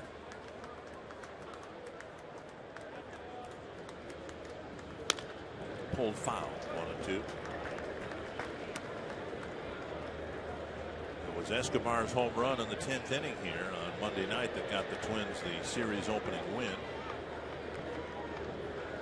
Yeah, another reason you might look at those numbers is his fastball tails away from the left-hander, so that eliminates the fastball on the inside part of the plate, because he tends not to want to start it inside on a lefty. It might end up over the middle of the plate. Basically, it gives him a breaking ball to come in on them, and that's about it. Tries to change speeds. 1-2.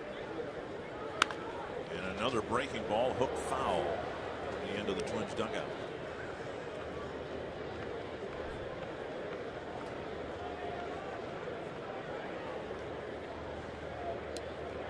Escobar 0 for 4 against Masterson. A couple of strikeouts and the 2 groundouts here today. For just the second Twins hit. That gets the whole plate umpire, and both runners will move up. Santana didn't catch it, and Siegel looked like he took it right off his right shoe. So a wild pitch. Siegel putting the mask back on. Brian O'Nora, the crew chief, checking on him. Siegel says, let's go. I think that's where Gardy's just got to. Ooh, the knee. Got to run out there and say, could you please get out of the way? The runners move up on a wild pitch. Assuming it'll be a wild pitch. Could be a pass ball. 2-2. And again, working Escobar inside, and it is ruled a wild pitch. Well, nobody out here, and the Twins down 4-0, but Tonkin did a nice job in a tough spot, keeping it 4-0. There's still a little time left. The Twins just need to get on the board here. Try to peck away at that lead. Get to the outfield, should cut the lead in half, and that's another wild pitch, and a chance for Santana to score. Well, he would have had a break right into the get-go here. Ryan Dozier doing a good job of keeping an eye on Santana, the base runner in front of him. He had a notion to run to third base. All of a sudden, Justin Masterson has lost his command. Full count to Escobar, nobody out. Tying run in the on-deck circle, and it's Trevor Plouffe. And Escobar swings through a pitch that nearly hit him. 1 down. Got a little help right there.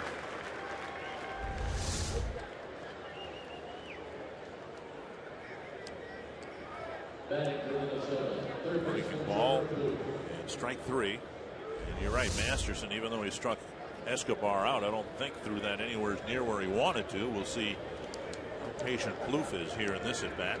Bouncer to third and a strikeout.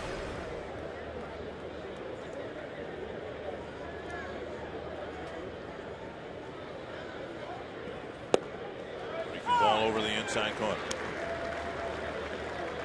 And these are the things that can really frustrate a hitter sitting on the on-deck circle. He sees that he's been all over the place. He comes in and drops down and throws a hook right over the plate.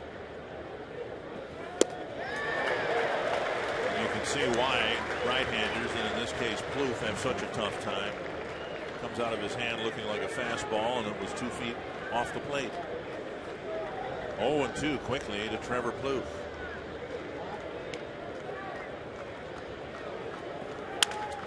To the third baseman by Chisenhall, out number 2, and Dozier did a nice job not getting doubled off. 2 away.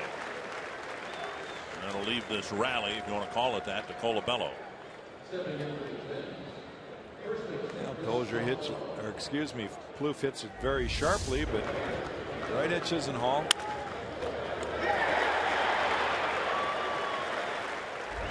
Colabello hasn't put one in play. He struck out in the second, drew a leadoff walk in the 5th.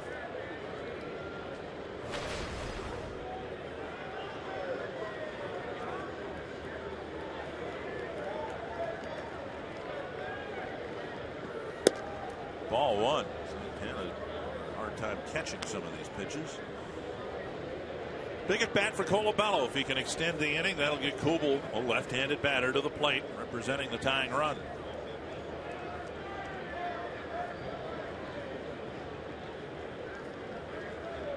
The Twins just haven't had a lot of opportunities against Masterson. This is another one here. Nice change up. 1-1.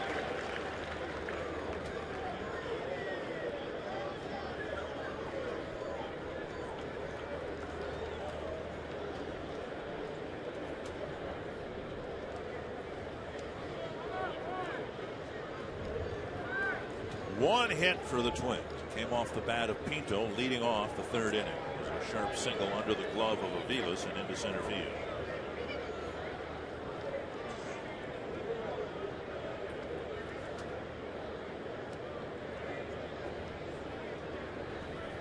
Inside. It has to be tough if you're a right-handed batter. You're facing this guy. It comes out of his hand, and the fastball is going to, bore in on your hands, and the breaking ball is going to slice away from the barrel of your bat. Yeah, you've got to be able to see that rotation quickly. Off the plate, 3-1. Masterson's done a very good job in this game of not throwing anything over the heart of the plate. When he's missing off the plate. That makes it that much tougher for the right-handers.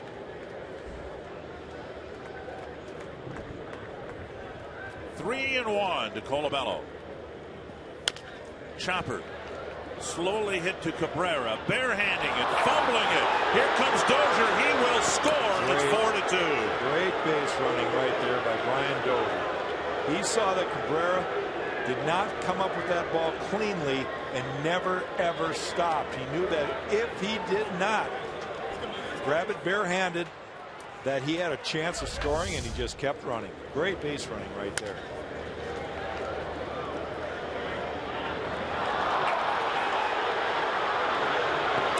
And then he had a little get to know you moment with home plate umpire Chris Siegel.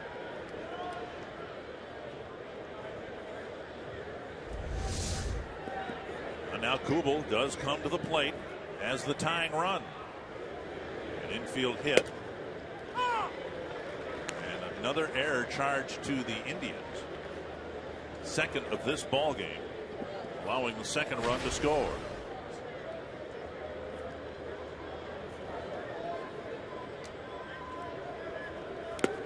Oh, and 2. Kubel, one home run. He came back on April 9th.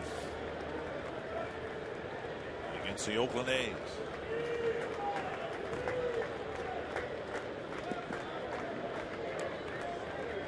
Two strikes and time called. Kubel today with a strikeout looking in the second. And he lined out to Bourne in the fifth.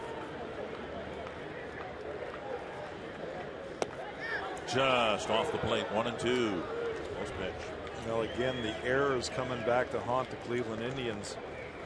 Santana reached on an error. 36 errors in now 35 games for Cleveland. Checked his swing. 2-2. They just changed it, I guess. Okay, they took an error away from Cabrera. And Colabello gets credit for 2 runs batted in on a ball that only traveled 100 feet.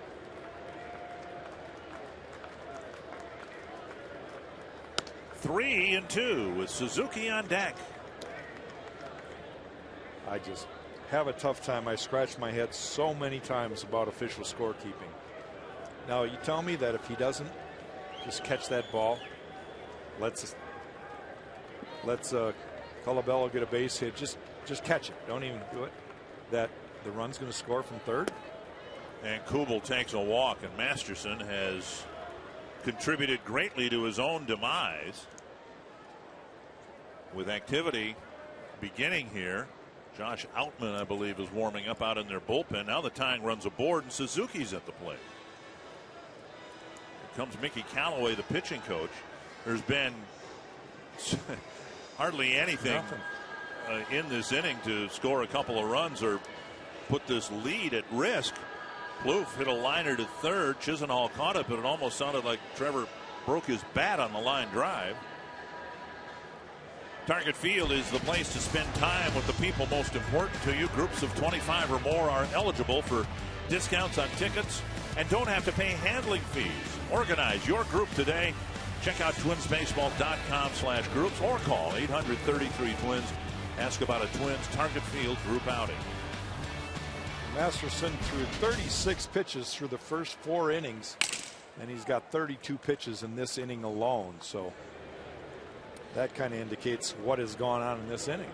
Outman is the lefty warming up. Suzuki at the plate. Struck out in the second, hit by a pitch in the fifth. Popped up here first. Swisher, Santana, and Suzuki gone on a pitch. The Twins cut the lead in half, and it's 4-2.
Is presented by Toyota. Let's go places. To find your nearest Toyota dealer and check out our current offers, visit buyatoyota.com. And by Sanford Orthopedics and Sports Medicine, for the everyday competitor in all of us. 4-2, the Indians in front. Dick Bramer, Jack Morris filling in for Bert Blyleven. Over the years, if you've watched Twins television for any length of time at all, you should have learned a thing or two about pitching.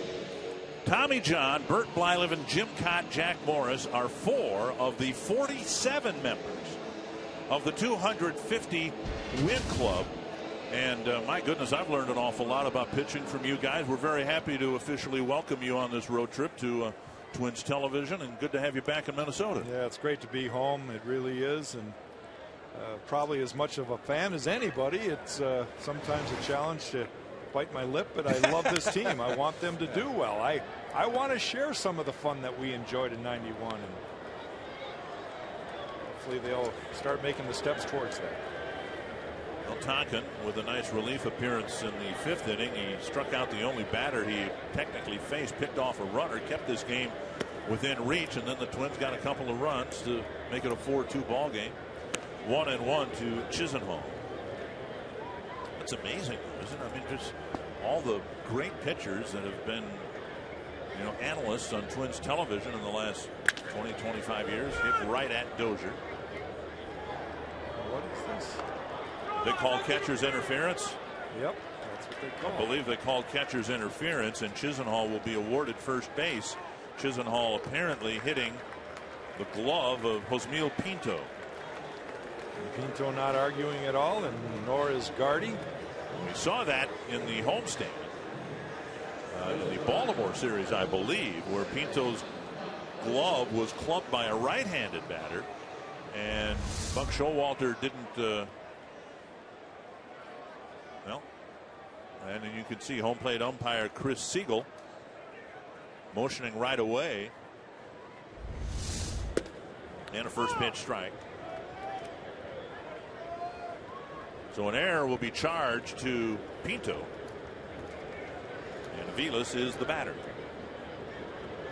But that did happen to Pinto, and I keep going back to spring training and a drill that Terry Steinbach was working with Pinto on. There goes the runner, and the pitch foul.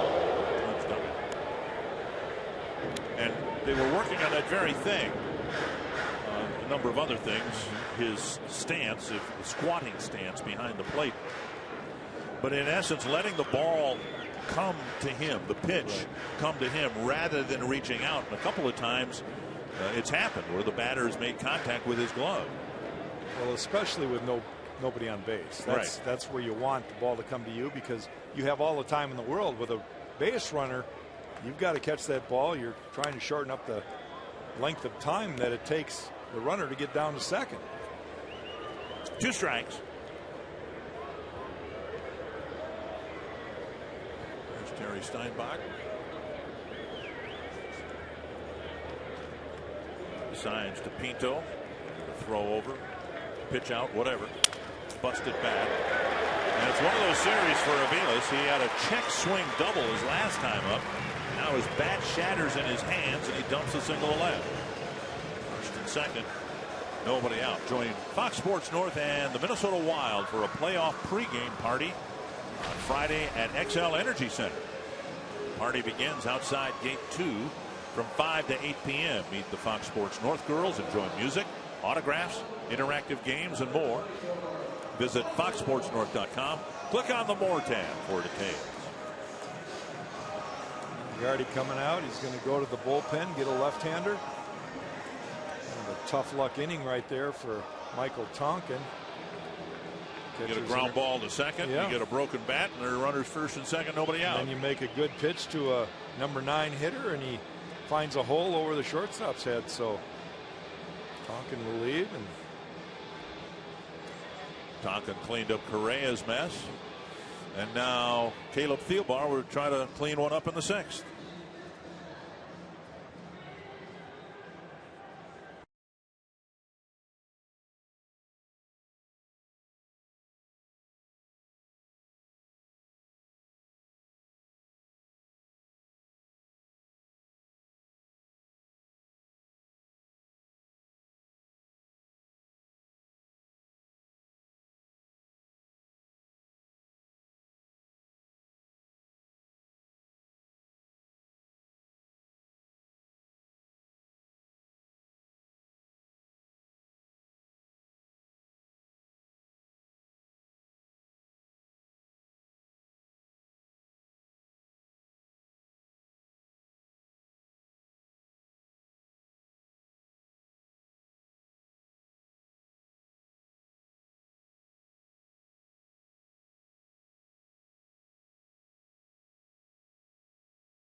again this year has been hitting against left-handers. The Twins will switch out a right-hander, Tonkin, who did a nice job here, but he leaves a couple of runners aboard for left-hander Caleb Thielbar. See the numbers right there for Caleb Thielbar. Done a very good job out of the bullpen, and talked about it so many times already in this series how the Cleveland Indians just have really struggled against left-handers. So that's one of the reasons Gardy's trying to get him right in the game, try to put out a fire right now. Lefties hitting, or Cleveland hitting just .216 against lefties. Bourne, a left-handed batter, with runners at first and second, nobody out. Twins have just jumped back into the game.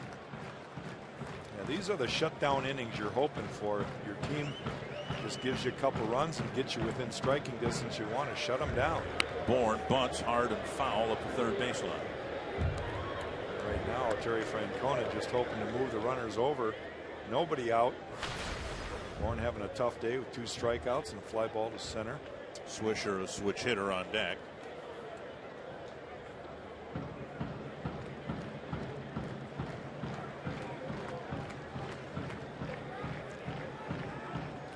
Umpire Chris Siegel, I think, is going to be looking very closely at Bourne's left foot.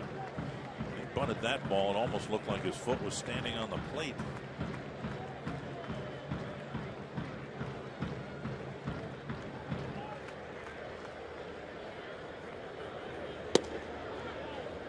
Take it for a ball, 1-1.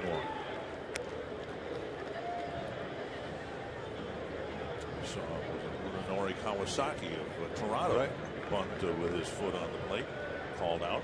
Got to keep your feet in the batter's box.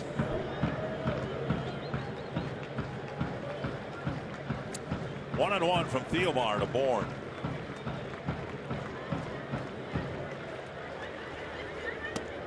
Two and one.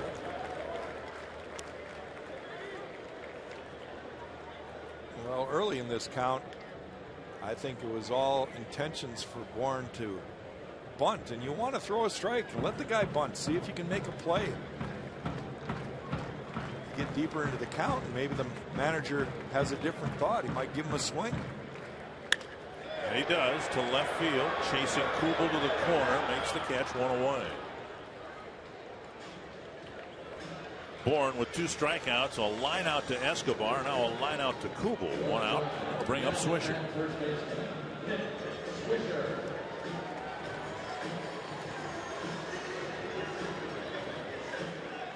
Swisher with a ground ball to Colabello. Actually, it was a smash, and Colabello made a nice play in the first inning. Since then, a couple of walks.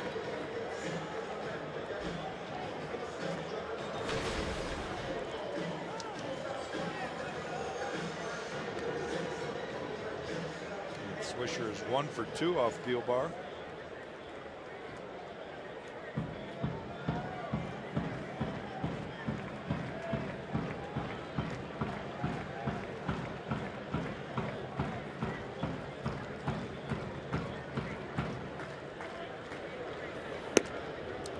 Strike.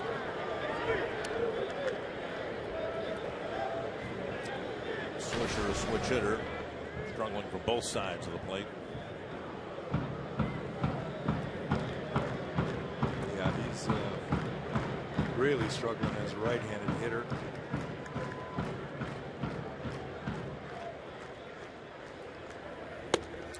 And when you played here, you finished your major league career here 20 years ago.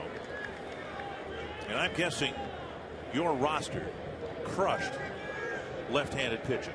Albert Bell, Manny Ramirez, Carlos Baerga, Eddie Murray, great switch hitter. Right. 1 and 1. And a 2 and 1. We mentioned it the other day that Indians for most of the last 10 years, it seems like, have been really vulnerable to left-handed pitching.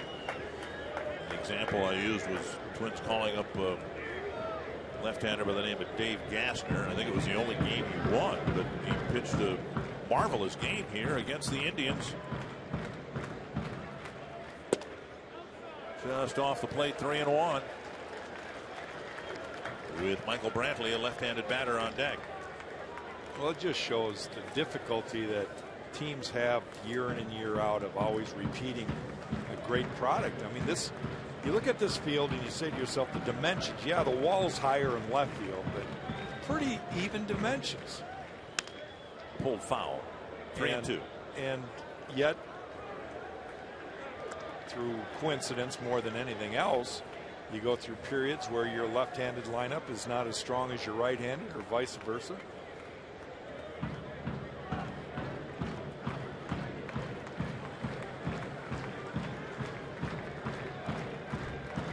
If it was easy, everybody would win every year. Full count.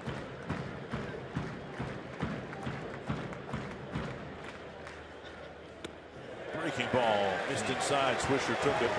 He's taken his third walk of the ball game, and they're loaded up now for Brantley, who's already had one of the better days of his career. A triple away from the cycle. And he's put the bat on the ball 3 times and hit it hard all 3 times. A double to lead off the first, a single back in the third, and then a home run. That was a no-doubter in the 5th inning. 2 RBIs for the day. There have, and remembering the Cleveland Indians are a charter member of the American League, there have been only 7 players who've hit for a cycle in Indian history. Well, the last to do it did it against the Twins at the Metrodome. Big moment here for Caleb Thielbar, a rare walk from him. They're loaded up with 1 out. Dozier to Santana, safe at first. They can't turn the double play, and the Indians get a run. Well, we're just talking at fractions of a second, but again, it looked like Danny Santana had a little trouble getting the ball out of his glove. And Michael Brantley scooted down the line just in time to beat the throw, and that allows the game to continue without 2 outs. Chisenhall coming to score. So it's a 5-2 ball game. The Taylor made double play, but credit for Brantley for hustling down the line. And now Carlos Santana.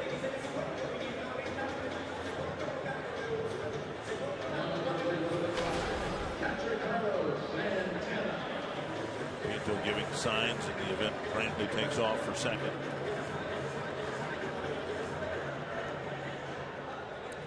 Twins took advantage of a Cleveland error to score a run in the top of this inning, couple of runs. And now a Twins error, catcher's interference of all things, leads to a comeback run for the Indians. Ball 1. One other note about Brantley and his bid for the cycle. He might get another opportunity to hit the triple and complete the cycle. 7 players have done it. Only 1 has done it in Cleveland.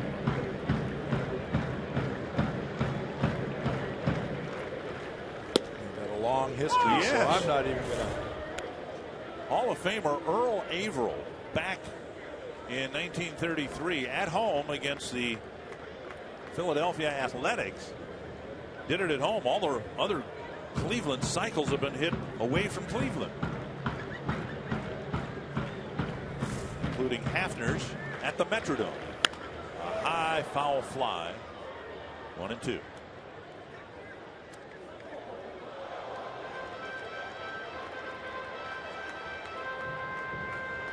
Harder to hit on the road, too, so I can't explain that one. Couple of Hall of Famers on the list, including Earl Averill, Larry Doby. Did it at Fenway Park. Ask Bert how he pitched against the I figured something like that was coming. How'd you get him out?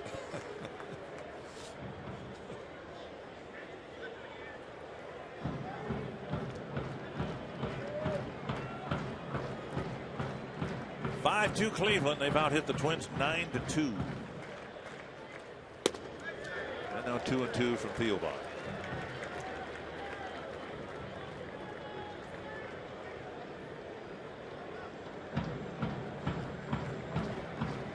Had 3 fairly quick-paced games to start this series, but I guess we are due for a little bit slower one today. Tonkin picked off Cabrera to end the 5th inning.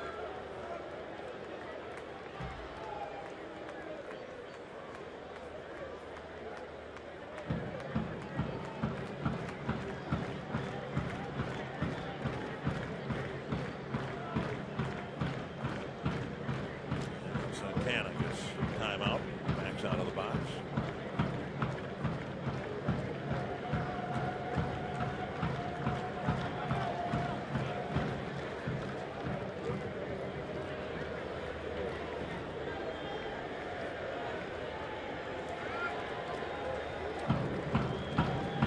Two and two to Carlos Santana.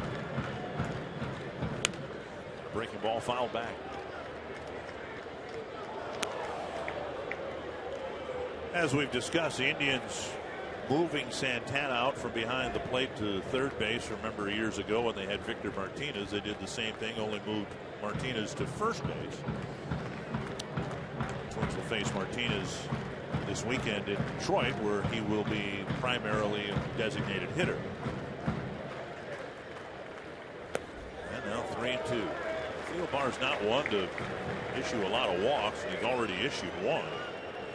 Just his second unintentional walk of the year. One to Swisher. Now he's in danger of walking Santana to refill the bases.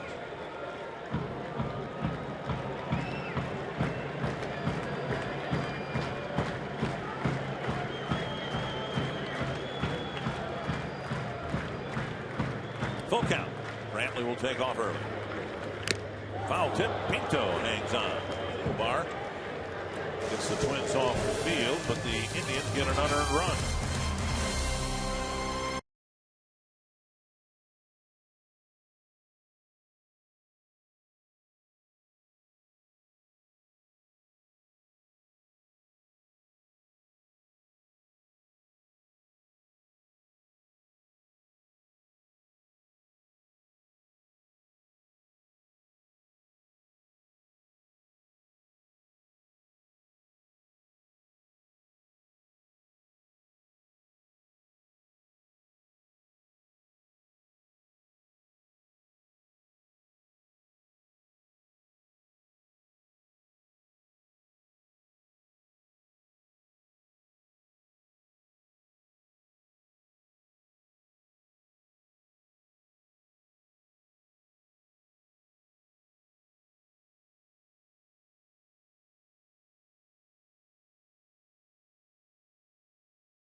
The game, the handicapped Twins trying to hang in this one. Well, right there you see David Murphy getting a hit to score Michael Brantley early in the game. And then as Drupal Cabrera, he unloads a home run back in the 2nd inning for the Indians. Michael Brantley doing the same thing to add 2 more in the 5th inning. Justin Masterson was masterful early, but he kind of got in a little bit of a bind in the 6th inning. And that's the scoring opportunity the Twins needed there. Colabello, it's a little number towards as Drupal Cabrera, and great base running for Brian Dozier, scores the 2nd run in the inning. We stand at 5-2 right now. Hey, let me ask you this. Just conjecture on your part. If Pinto, who leads off the 7th, hadn't already gotten a clean single in the 3rd inning, do you think the official scoring would have been any different on Colabello's dribbler to Cabrera? That would have been if it were ruled a hit. If Pinto hadn't, it would have been his first hit. No, that might have been an error. Okay. That's kind of what I was saying. That's the way this is. I mean, you want the official score. Yeah, official scores always say that they want to make sure the first hit is a clean one. Anytime, whether it's an umpire or an official score, it's called discretion. They can do what they want. It's great power. It's a wonderful thing.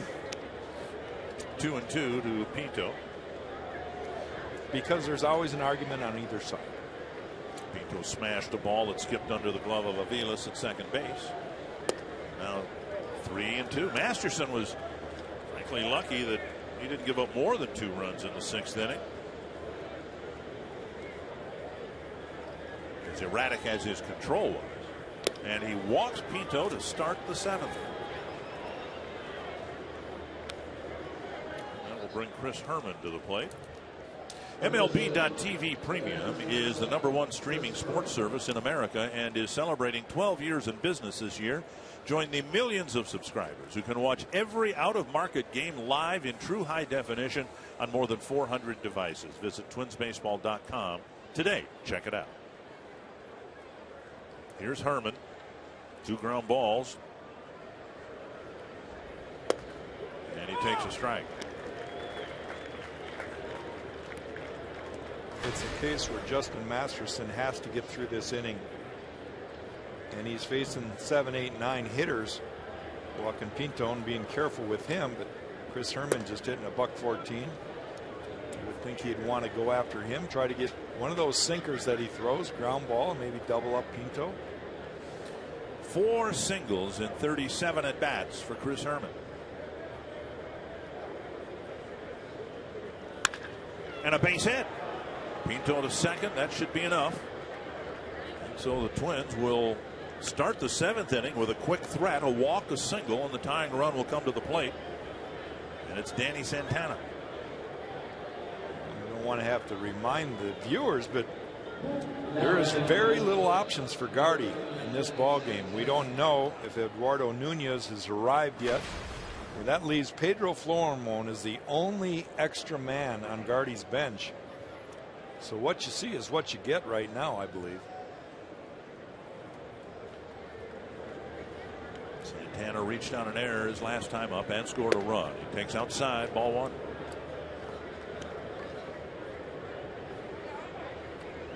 Eight at bats.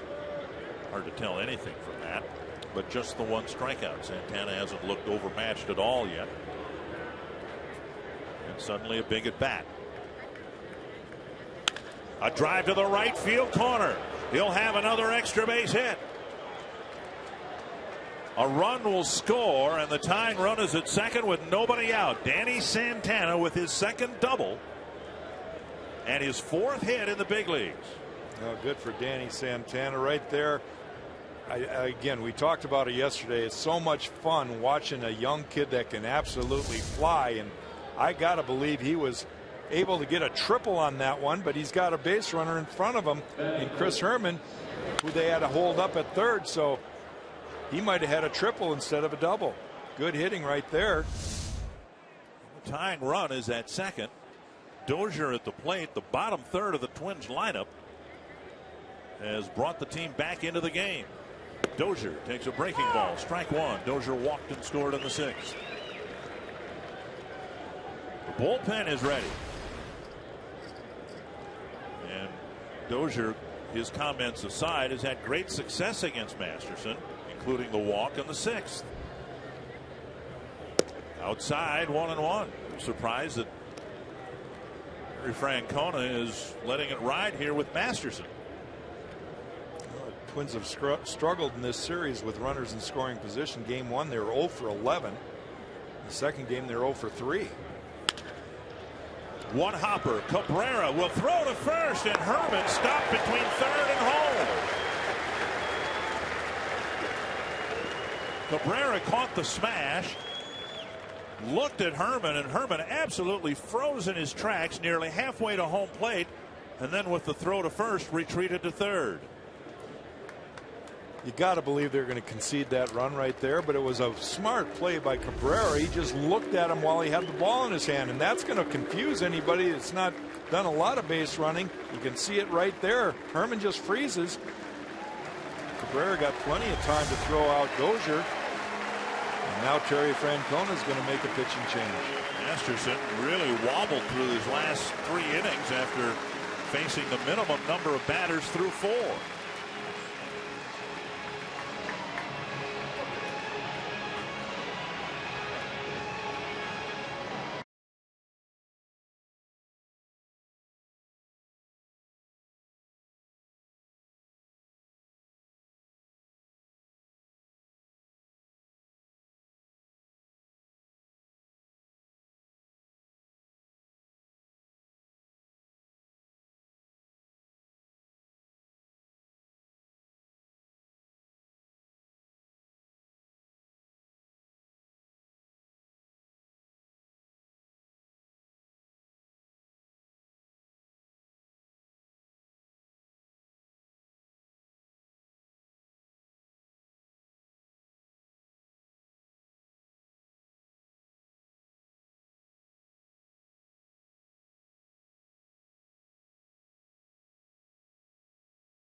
Got the fastest runner on the team at second base, representing the tying run, Scott Atchison.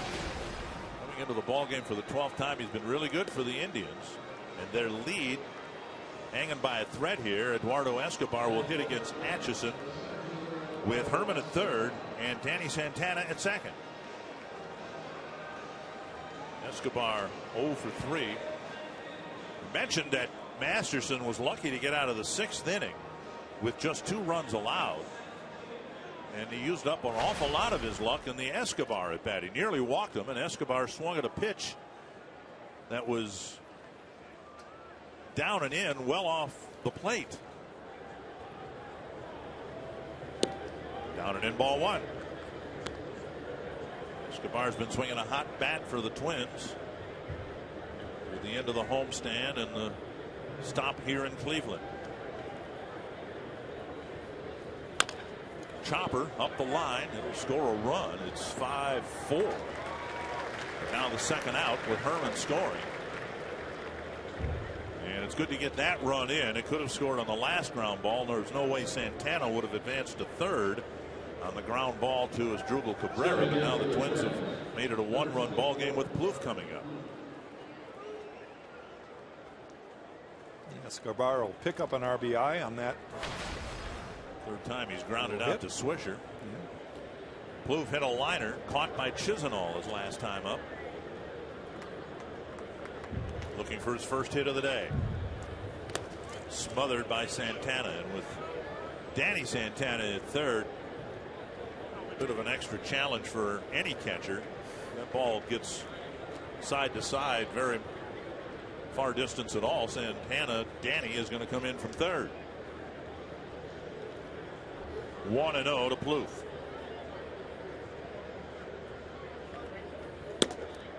Two and 0.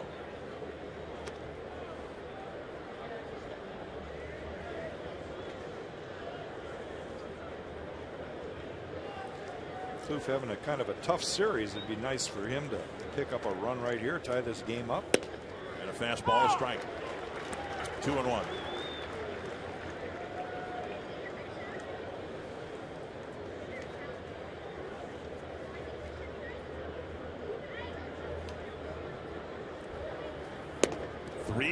Colabello on deck. Atchison trying to get Trevor to swing at that high fastball, maybe pop him up. Trevor not offering so far. Fouled back.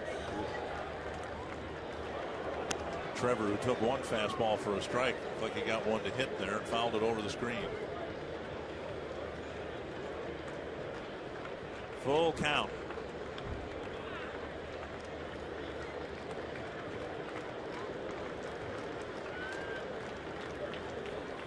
To right field. Murphy retreats to end the inning. The Twins get a couple back in the 7th. They've needed a 1-run game.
As promised earlier in the game, we have the AT&T fan photo. You can tweet your photo to #NorthFanPhoto for a chance to be shown in an upcoming broadcast brought to you by AT&T.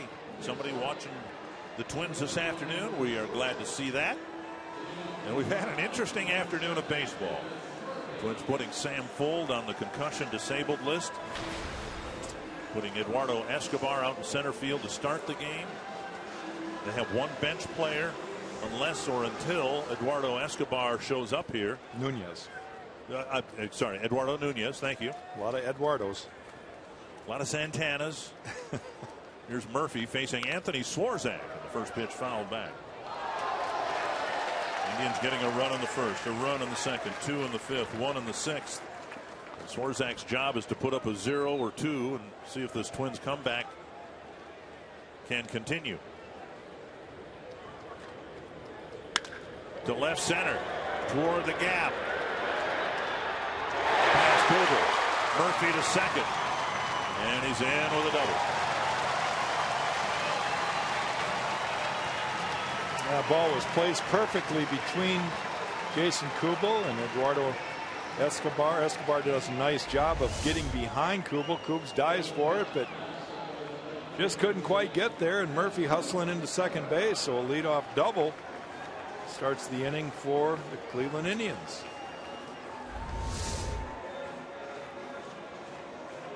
And now is Drupal Cabrera.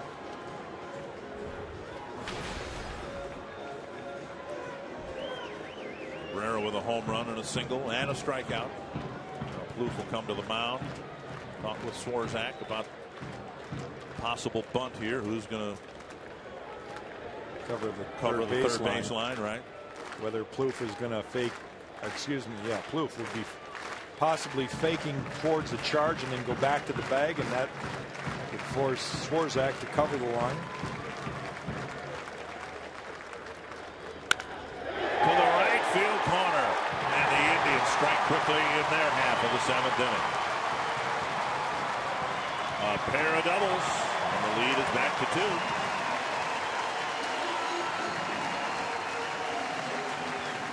Cabrera's been a pretty good first pitch fastball hitter over his career.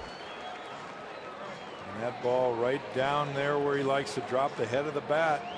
Just a good piece of hitting, but down and in. And he hooks it into the corner for a RBI double. Indians have a couple of hitters now triple away from the cycle. Cabrera and Brantley, nobody out. Rayburn at the plate. Going to run the Indians got in the 6th. Costly enough, but now another one quickly in the 7th. Shutdown innings are so important.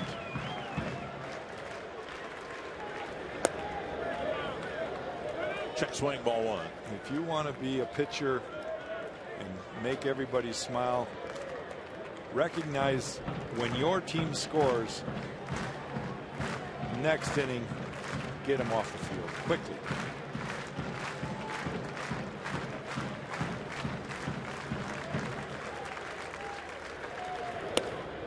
Down and away, 2-0.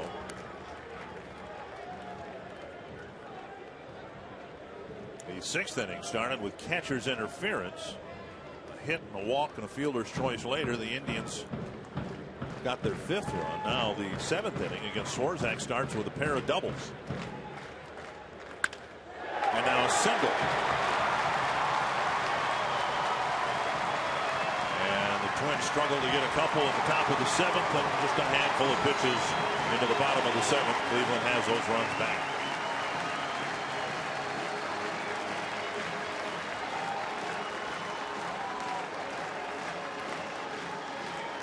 And now Chisenhall.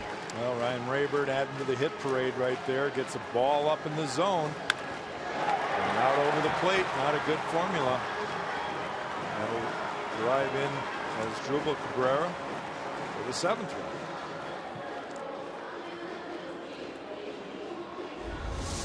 run. Swarzak's only thrown 6 pitches. 3 have been hit hard for 3 hits. Ball in left center could have been caught, but wasn't. The other 2 blistered.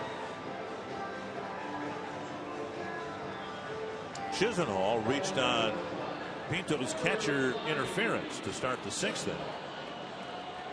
And then he ended up scoring when Brantley hustled out a what looked to be a potential inning-ending double play grounder.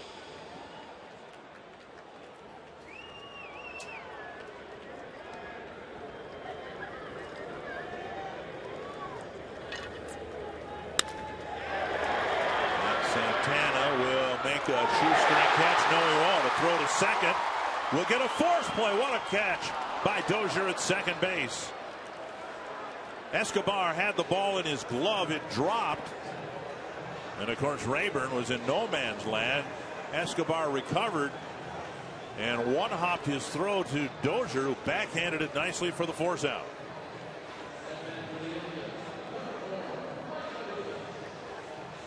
One out. But everything has been hit on a line here against Swarzak. Here's Aviles.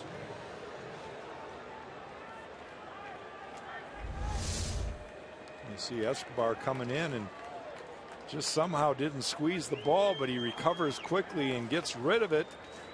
Like you mentioned, Rayburn just kind of hung up there, didn't know whether to go or not, waiting to see what happens, and didn't get the second in time.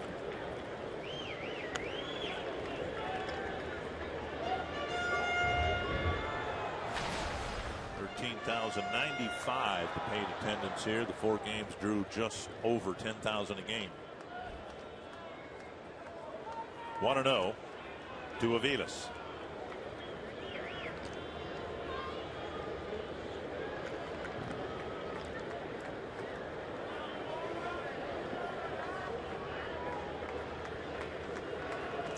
With 4 runs on just 4 hits. The Indians again now lead by 3. Swing. Aviles already has 7 hits in the series. And he's riding a pretty good wave right now. In the 4th inning, he checked his swing and doubled down the right field line. Then in the 6th inning,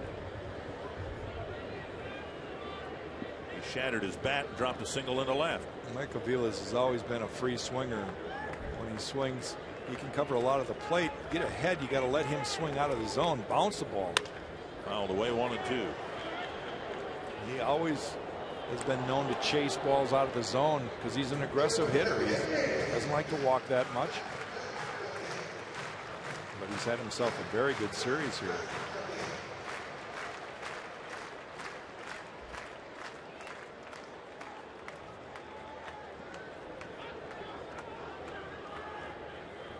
One and two.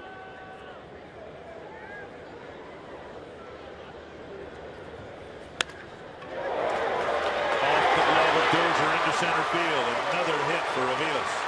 He will hustle to second. Bell backs up the overthrow. Really tough outing here for Swarzak as the Indians are lashing line drives all over the park. Good base running right there by Mike Aviles. He recognizes that Dozier kind of deflected that ball and that Escobar was not going to get to it right away. He just turns on the afterburners to second base and kind of catches Escobar in between. That'll be it for Anthony Swarzak. 4 hits allowed. Another pitching change with 1 out in the 7th.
Five batters. He only retired 1, and that was on a drop line drive in the outfield when they got a force play. So the Twins will try their luck with what has worked in this series. Left-handed relief. Brian Dunsing will come in here with the Twins trying to stay in this game.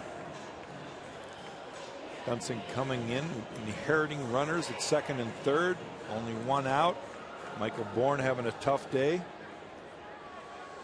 Struck out twice. He's lined out twice.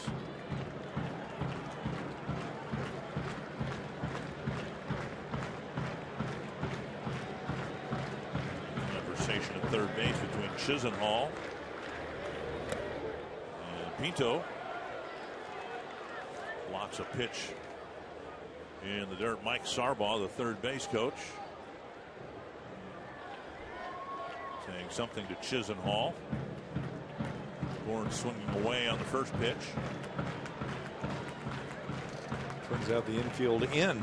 They've got to make a play at the plate if there's a ground ball at them. Ball taken for ball 1.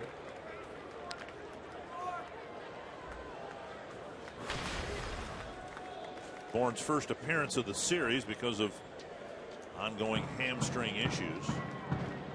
Hitting 176 against lefties this year. Chopped foul. 1 and 2.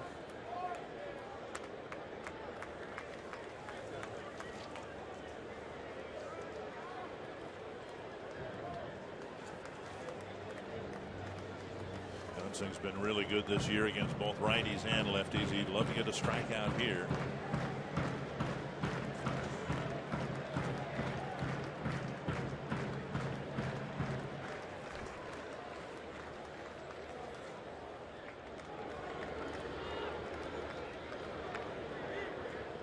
Bourne replaced Niger Morgan, who in 3 games just got 1 hit for Cleveland. So one of the reasons Terry Francona wanted to get Bourne back in. And blocked by Pinto, 2-2.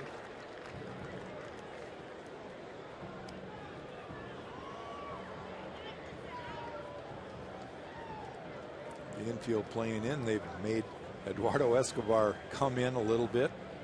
He's kind of playing in normal center field position right now. And we might add that the sun is probably as high as it's going to be in the sky right now. It's really gotten bright and warm here in Cleveland. No complaints, though, right? No, it's beautiful. This is baseball weather right here. 2-2 to Michael Bourne. 3-2. Sun field would be right field where Herman is playing. He's looking toward the sun. And the lights are on, so he gets them both. Why would you need lights on? I don't understand that one. Gotta believe that whoever's in charge forgot to turn them off. And a breaking ball up and in. Shot foul. It's as bright as it can be. It really is. Gorgeous afternoon. Have lights on.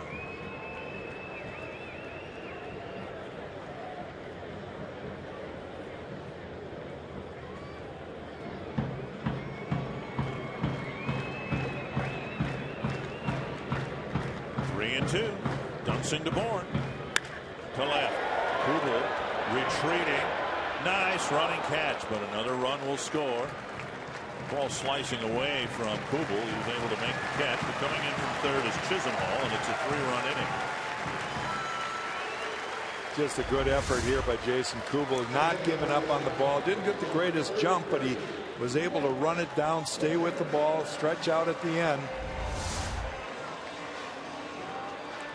Make the second out of the inning. And that'll bring up Swisher, who's 0 for 1 with 3 walks. See it happen throughout baseball.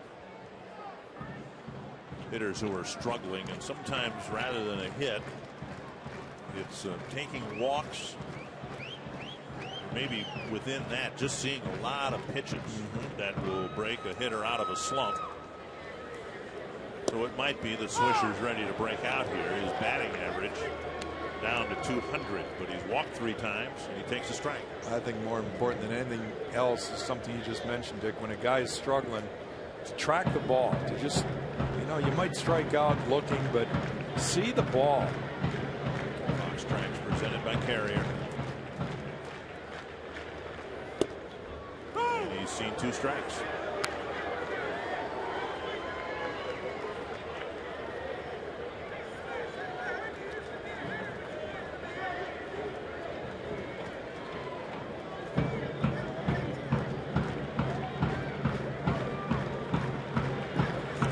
Indians have scored 6 runs over the last 3 innings.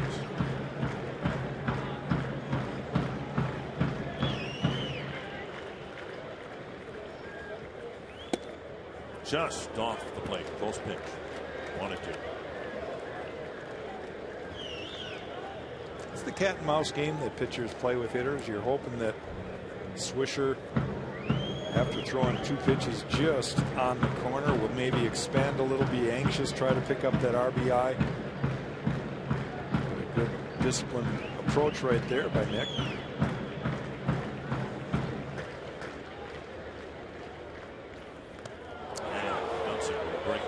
Strikeout to end the inning. Good inning for Cleveland. They scored 3, and now they've got a 4-run lead again.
a lot of luck and success. Try to even that series up.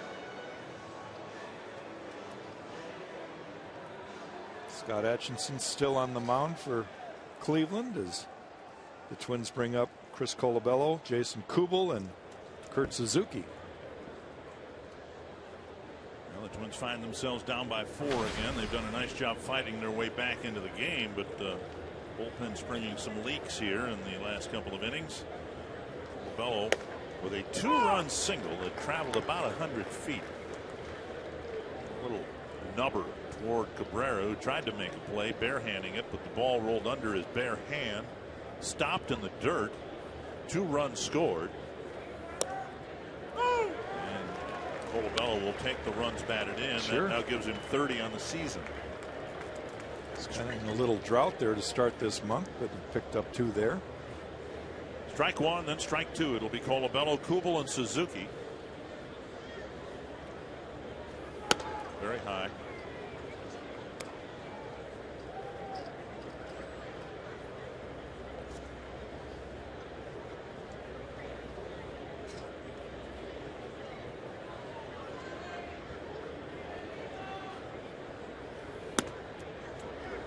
Two and 2. 4 runs on 4 hits.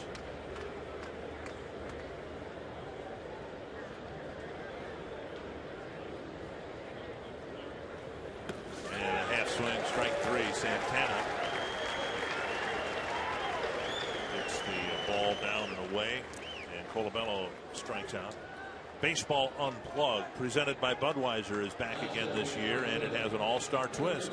Each event will feature Twins, past and present, who've taken part in All-Star Week events over the years. The first event is 6 o'clock, May 15th, at Toby Keith's in St. Louis Park, and will feature Jason Kubel and Kyle Gibson.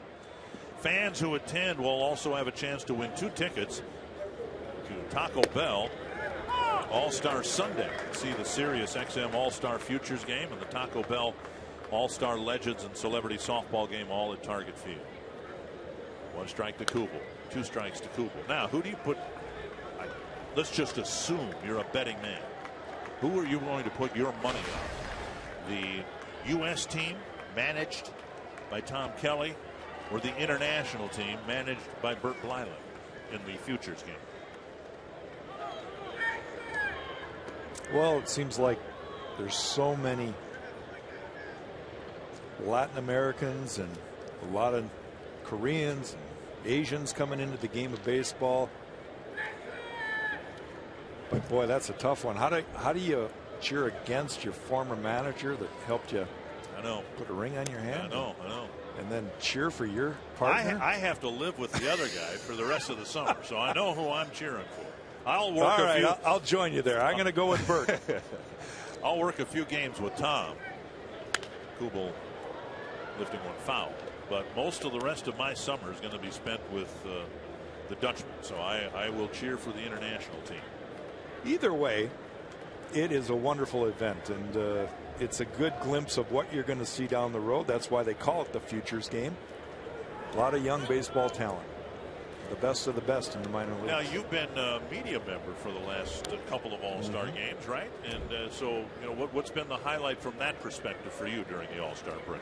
Well, I participate in FanFest, and I will be again this summer for MLB.com, and that's always fun. For you too.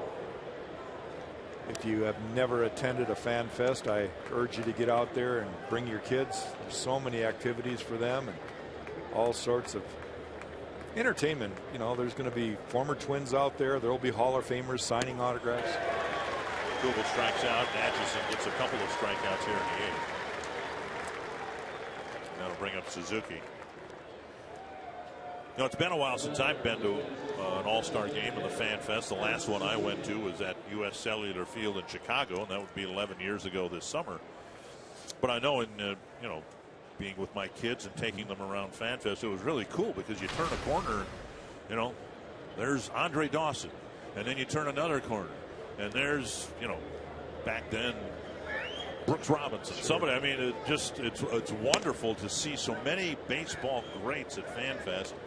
And whether you get a picture taken or an autograph, just to see them, it's a great treat if you're a baseball fan. Well, my experience in the last couple of years, both in Kansas City and last year in New York City, where the Mets hosted the All-Star game,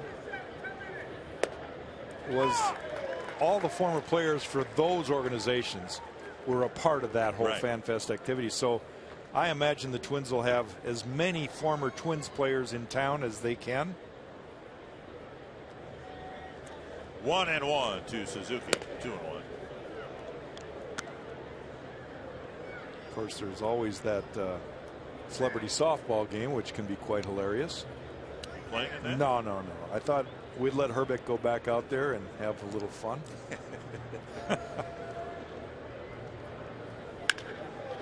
Bouncer to short. Cabrera has it. Atchison has a 1-2-3 8th inning.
Bottom of the 8th inning, Matt Guerrero is in to pitch for the Twins. He was part of a roster move today. The Twins selected the contract of Guerrero and sent Logan Darnell back down to AAA Rochester.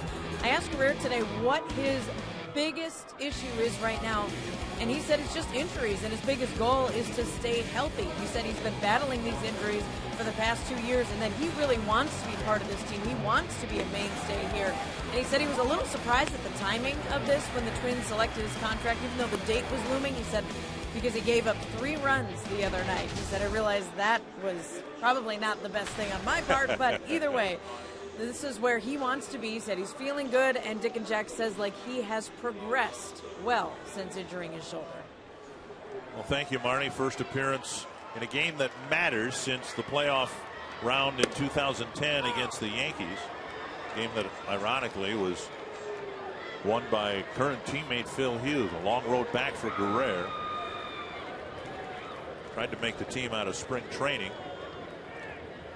Had a clause in the contract that if he didn't, he could become a free agent. The Twins liked some things that they saw. They felt that he needed to refine his breaking ball, get better command of it, build up his arm strength to be sure. And so they worked out a deal and revised the opt-out date to May 8th. Today is May 8th. So one way or the other, the Twins needed to make a decision as to whether their investment in Guerrero, modest though it was going to be worth the effort and create a roster spot for him. So they did.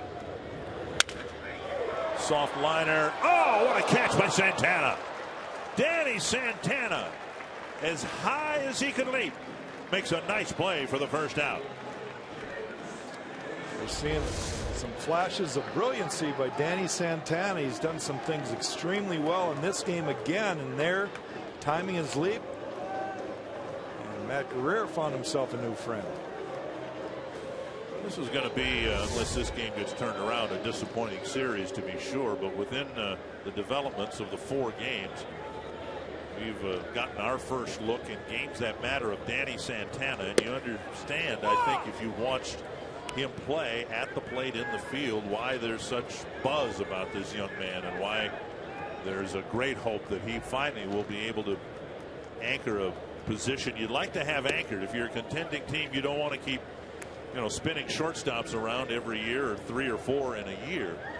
But then Logan Darnell too the other day. I don't know. It's the Twins were behind, and it's a team facing the Indians, a team that struggles against lefties. But boy, he sure looked good. He threw in the mid-90s with his fastball and didn't seem the least bit overwhelmed. No, and that's the coolest thing about watching a young player. He wasn't phased one bit. He acted like a veteran out there. He came right at the hitters. He didn't walk anybody. He got 9 up, 9 down. And yes, I mean, we talked about it on our walk back to the hotel that night, that do you really judge this because of how the Cleveland Indians are struggling against lefties? But you got to give him credit for what he did, and he came right at the hitters. The Twins have seen a lot of the Indians here in Cleveland already. They won't see them for 2.5 months. Next time the Twins see the Indians, it'll be toward the end of July, after the All-Star break. 2-2, and a bouncer foul. And it'll be interesting to see whether the Twins by then have a left-handed starter in the rotation, and whether it could possibly be Logan Darnell, who's done well in Rochester. That was the reason he was called up in the first place. 2-2. Chopped to first. Colabello has it. Guerrero covers, 2 away. All right, Jack. Trivia time. Carsoup.com. I'm going to go with Livan Hernandez. That's what I'm going to go with. Are you? I'm going to go with Mike Butcher. Mike Butcher or John Butcher? John Butcher. There you go. Yeah. Vic Albury in 1974.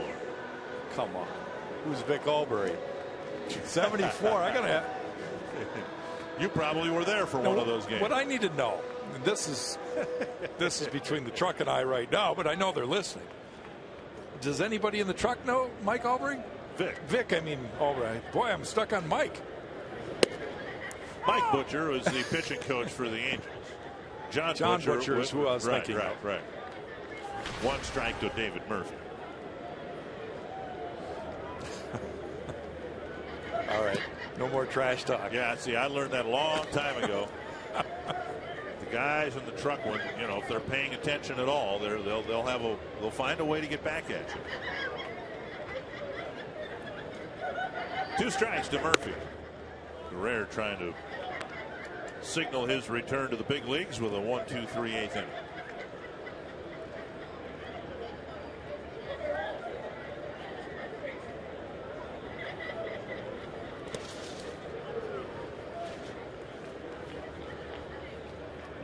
Well, Matty Guerrero has always been a very well-liked teammate.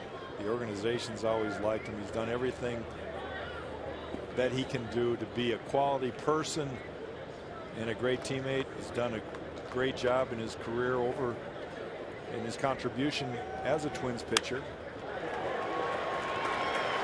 And Murphy drops a hit to left field. He'll hold up with a single. The only surprise is it came off of his bat, not Mike Avilas's. That's the kind of hitting Avilas has enjoyed in this series, a 2-out single. Yeah, and to go back to your point about how Matt got here today, he had the same clause to get out earlier, and he accepted the move to go back to AAA. And I think that also probably, to his credit, kept him around in this organization, right? Because he wasn't willing to just say, no, I've had enough, thanks for the chance. He was willing to go show them that he could come back, and we're all pulling for him.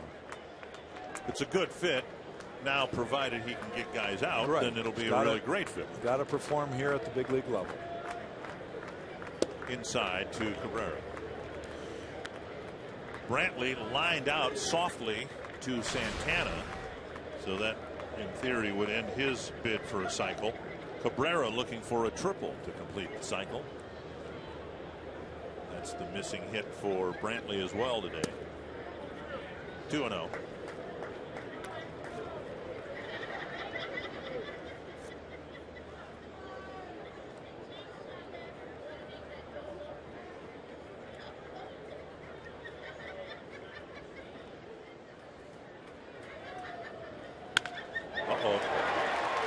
To the corner.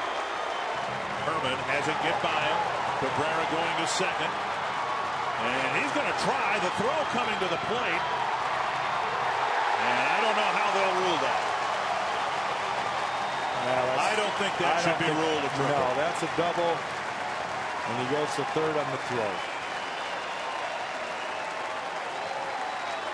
And they put up on the scoreboard he's hit for the cycle. I don't believe that is the proper ruling at all.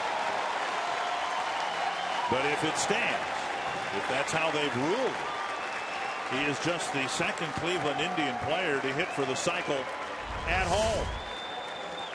Well, he hits this ball into the corner. He hooks again, another fastball middle half in, and Chris Herman has a tough time down in the right field corner to get to that ball. And Cabrera knows what's that. They have given him a double, which I think is the proper call. Yep, going to third on the throw. Now, to Cabrera's credit, he never slowed down. He was going to run to third, but the throw nearly got him at third base after it came home. If the cutoff had gone to third instead of home, he'd have been out by 30 feet. Swing and a miss. A run allowed by Guerrero after the first two batters were retired. Now, the fans are booing because they've found out that the ruling is a double.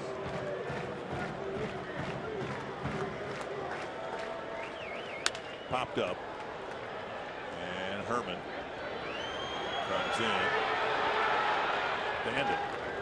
Another run for the Indians, and they'll take a 5-run lead into the ninth inning.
To report that the announce booth is completely healthy, and we are ready to go for the 3-game series in Detroit. Twins will try to do something about this final game here in Cleveland in the ninth. I should speak for myself. We're all seem healthy, yes. Right? We're doing great. Osmeal Pinto takes ball one from Carlos Carrasco. Carrasco edged out of the starting rotation. Josh Tomlin took his place the other night, and now Carrasco will try to get some things straightened out in the bullpen. Swing and a miss, 1-1. Pinto, Herman, and Santana in the 9th inning for the Twins.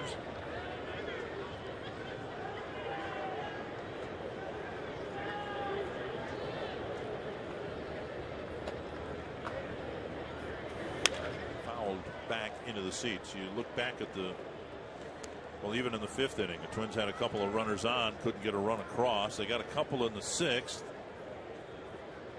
And then in the 7th inning, the inning started walk, single, double. The Twins had the tying run at second, nobody out. Another runner at third. They could only get one of those runs in.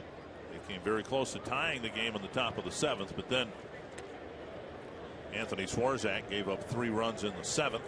Guerrero another run in the 8th. And it's a 5-run lead. 2-2 to Pinto.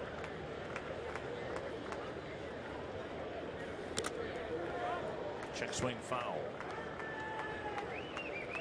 You know it's summer though when you look down and your catcher takes off his gear and his shirt is dripping wet. Yeah. Different color than his pants. A darker gray for Pinto. 1-2. Chopper over the mound. Cabrera. He's made some great plays over the years, but I've just found him to be very erratic this year. Committed a 9th inning error last night. They're going to give Pinto a base hit, I presume, and that is a hit. And the leadoff man is on the 9th. Century Link linked to what's next. Phil Hughes against Justin Verlander in the opener tomorrow. Twins missed Verlander because of a rainout in the last homestand. No such, well, the weather is a little iffy for Friday in Detroit, but under the assumption that the game will be played, the Twins will get Verlander in the opener at Comerica Park. Strike 1 to Herman. Verlander's been a victim of weather too. He's missed a few starts and been pushed back a couple times, pitching on 6-7 days rest, which is, most aces don't want that. I mean, there was a time where managers would always keep their number 1 or number 2 guys on an everyday rotation, but that doesn't seem to happen anymore. Everybody gets skipped once there's a weather day. Tigers have won 8 straight. Astros are leading 4-2 in the 8th inning of the finale at Comerica Park. But the Tigers have distanced themselves from not just the other teams in the American League Central, everybody else in baseball. Far and away the best record in baseball, 20-9. 1-2 to Chris Herman. Fouled away. You look up and down their roster and see where they're at with age and investment, and it's no wonder, in my opinion, they're one of the better teams. I think everybody in Detroit expects them to win the World Series, not just to get there. Herman checks his swing. 2-2. Talked about this a number of times this year, how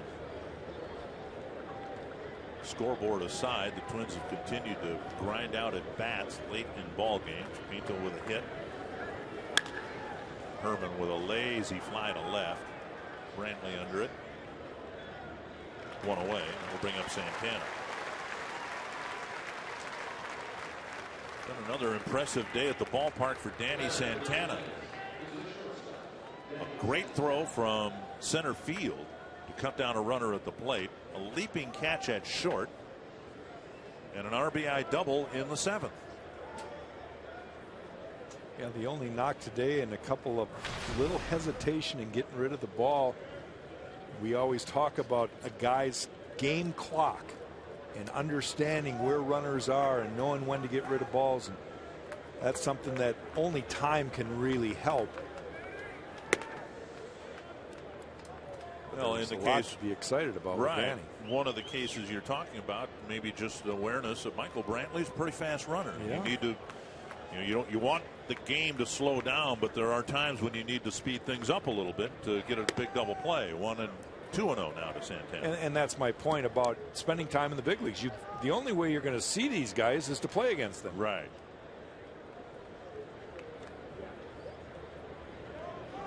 (2-0) to Santana.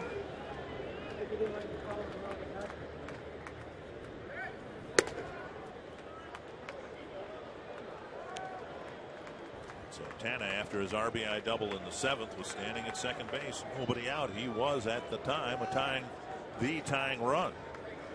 But he was left on the bases. The Twins came up a run short, and then Cleveland answered with 3 in the bottom of the inning. Well, you won't see it happen too often. At least that's not been his history, but he draws a walk now. Put runners at first and second, 1 down. On base for the 3rd time in the game.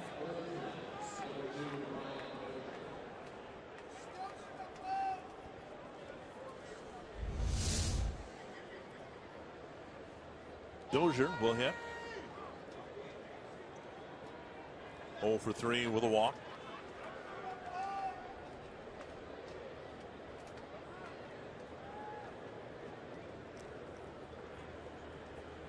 Beginnings of more activity in the Cleveland bullpen. This is what I was talking about. You know, it's a 5-run ball game, and I mean, from the crack of dawn, this has been a bad day for the Twins. Sam Fuld waking up with a terrible headache, shows up at the ballpark, ends up on the disabled list. Dozier takes a fastball and a strike, but here they are. They fell behind 4-0. Looked like Justin Masterson was going to complete a ball game and maybe even shut the Twins out, but they made a game of it in the 7th inning. Popped up short right center field, and Murphy with the catch out, number 2. In an ideal world, Terry Francona didn't want to get anybody up in the bullpen this half inning. They've got the big lead and was hoping Carrasco could just breeze through the 9th. But he's forced to get activity because he can't let this game get back within reach. Still would take a little string here by the Twins. Escobar trying to keep the game alive. He and Plouffe would have to reach to get the tying run to the plate.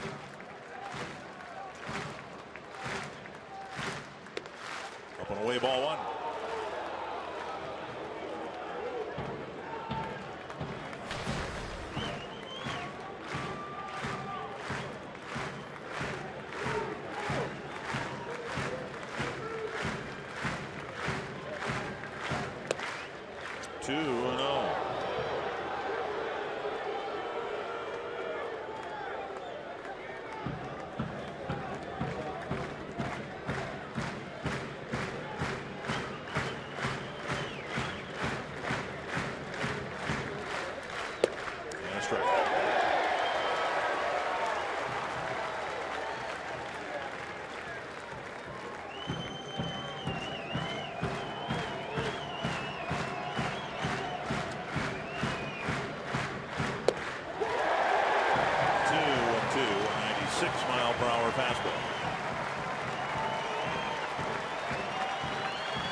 The catch. Twins won the opener in Cleveland. The injuries have mounted. They find themselves